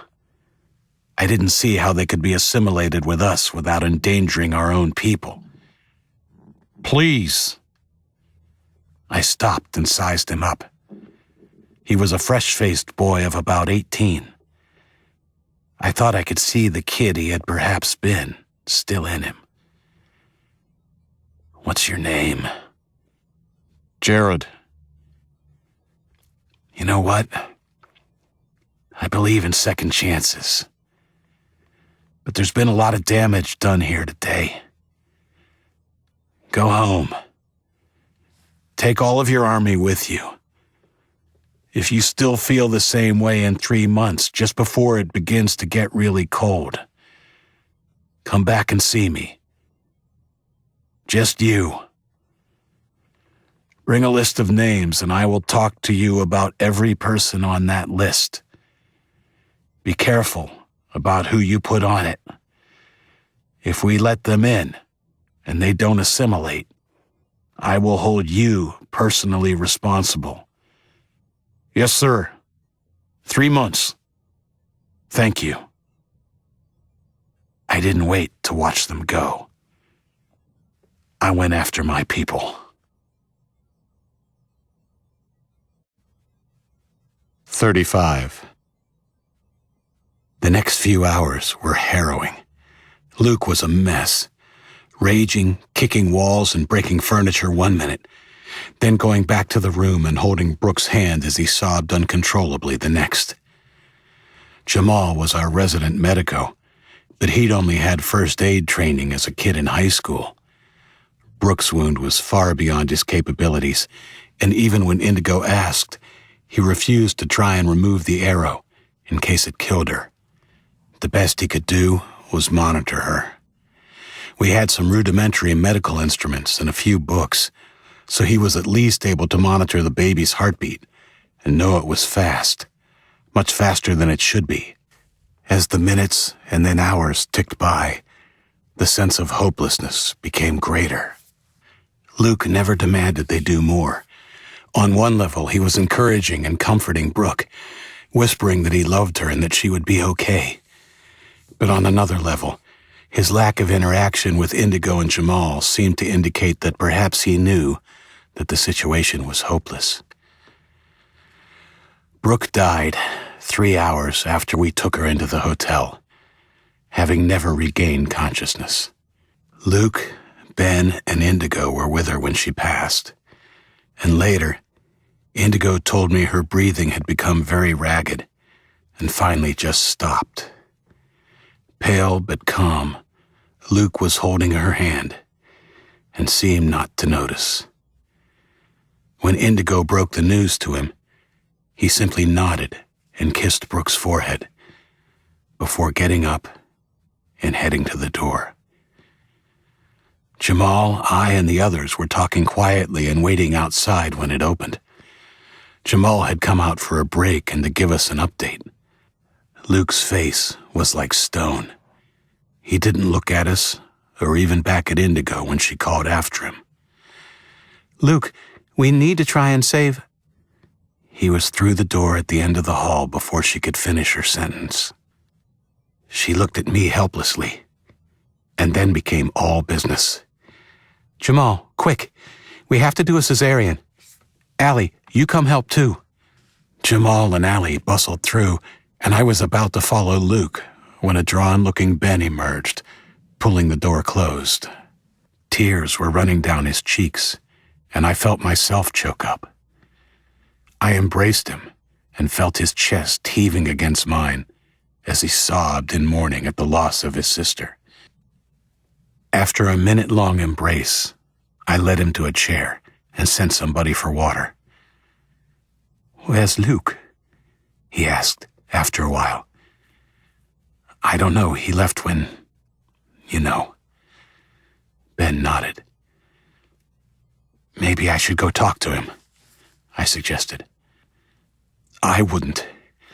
Let him have time to process it." Ben was right. Luke needed this time alone, and nothing I could say would make it better. We sat down and, at least for my part, waited for the bad news. I held my head in my hands, trying to rationalize how things could have gone so badly.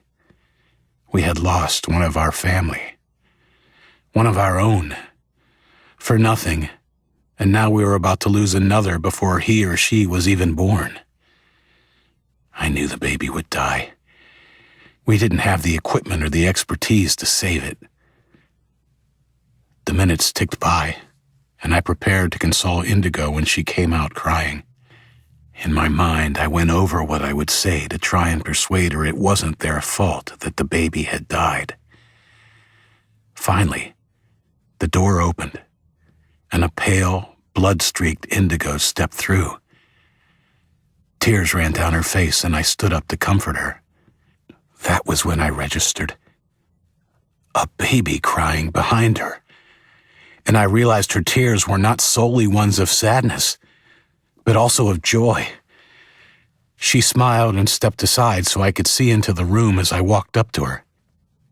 "It's a girl," Indigo whispered as she fell into my arms, crying in earnest now. I held her and looked on in wonder as I too began to cry. Ben walked into the room, like a man in a dream, and took his squirming, towel-wrapped baby niece from Allie, and began cooing softly to her as he rocked her back and forth. I gently eased away from Indigo after a few minutes. "I have to go tell Luke. Sit down, rest. You're amazing."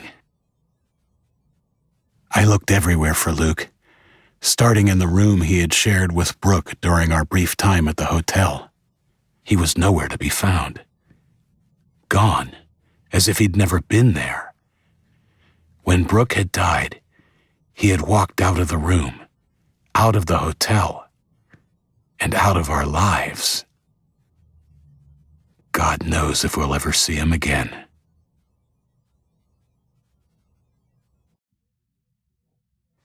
The end of Episode 4. You have been listening to Rude Shock, Episode 4 of the America Falls series, written by Scott Medbury and narrated by Adam Barr.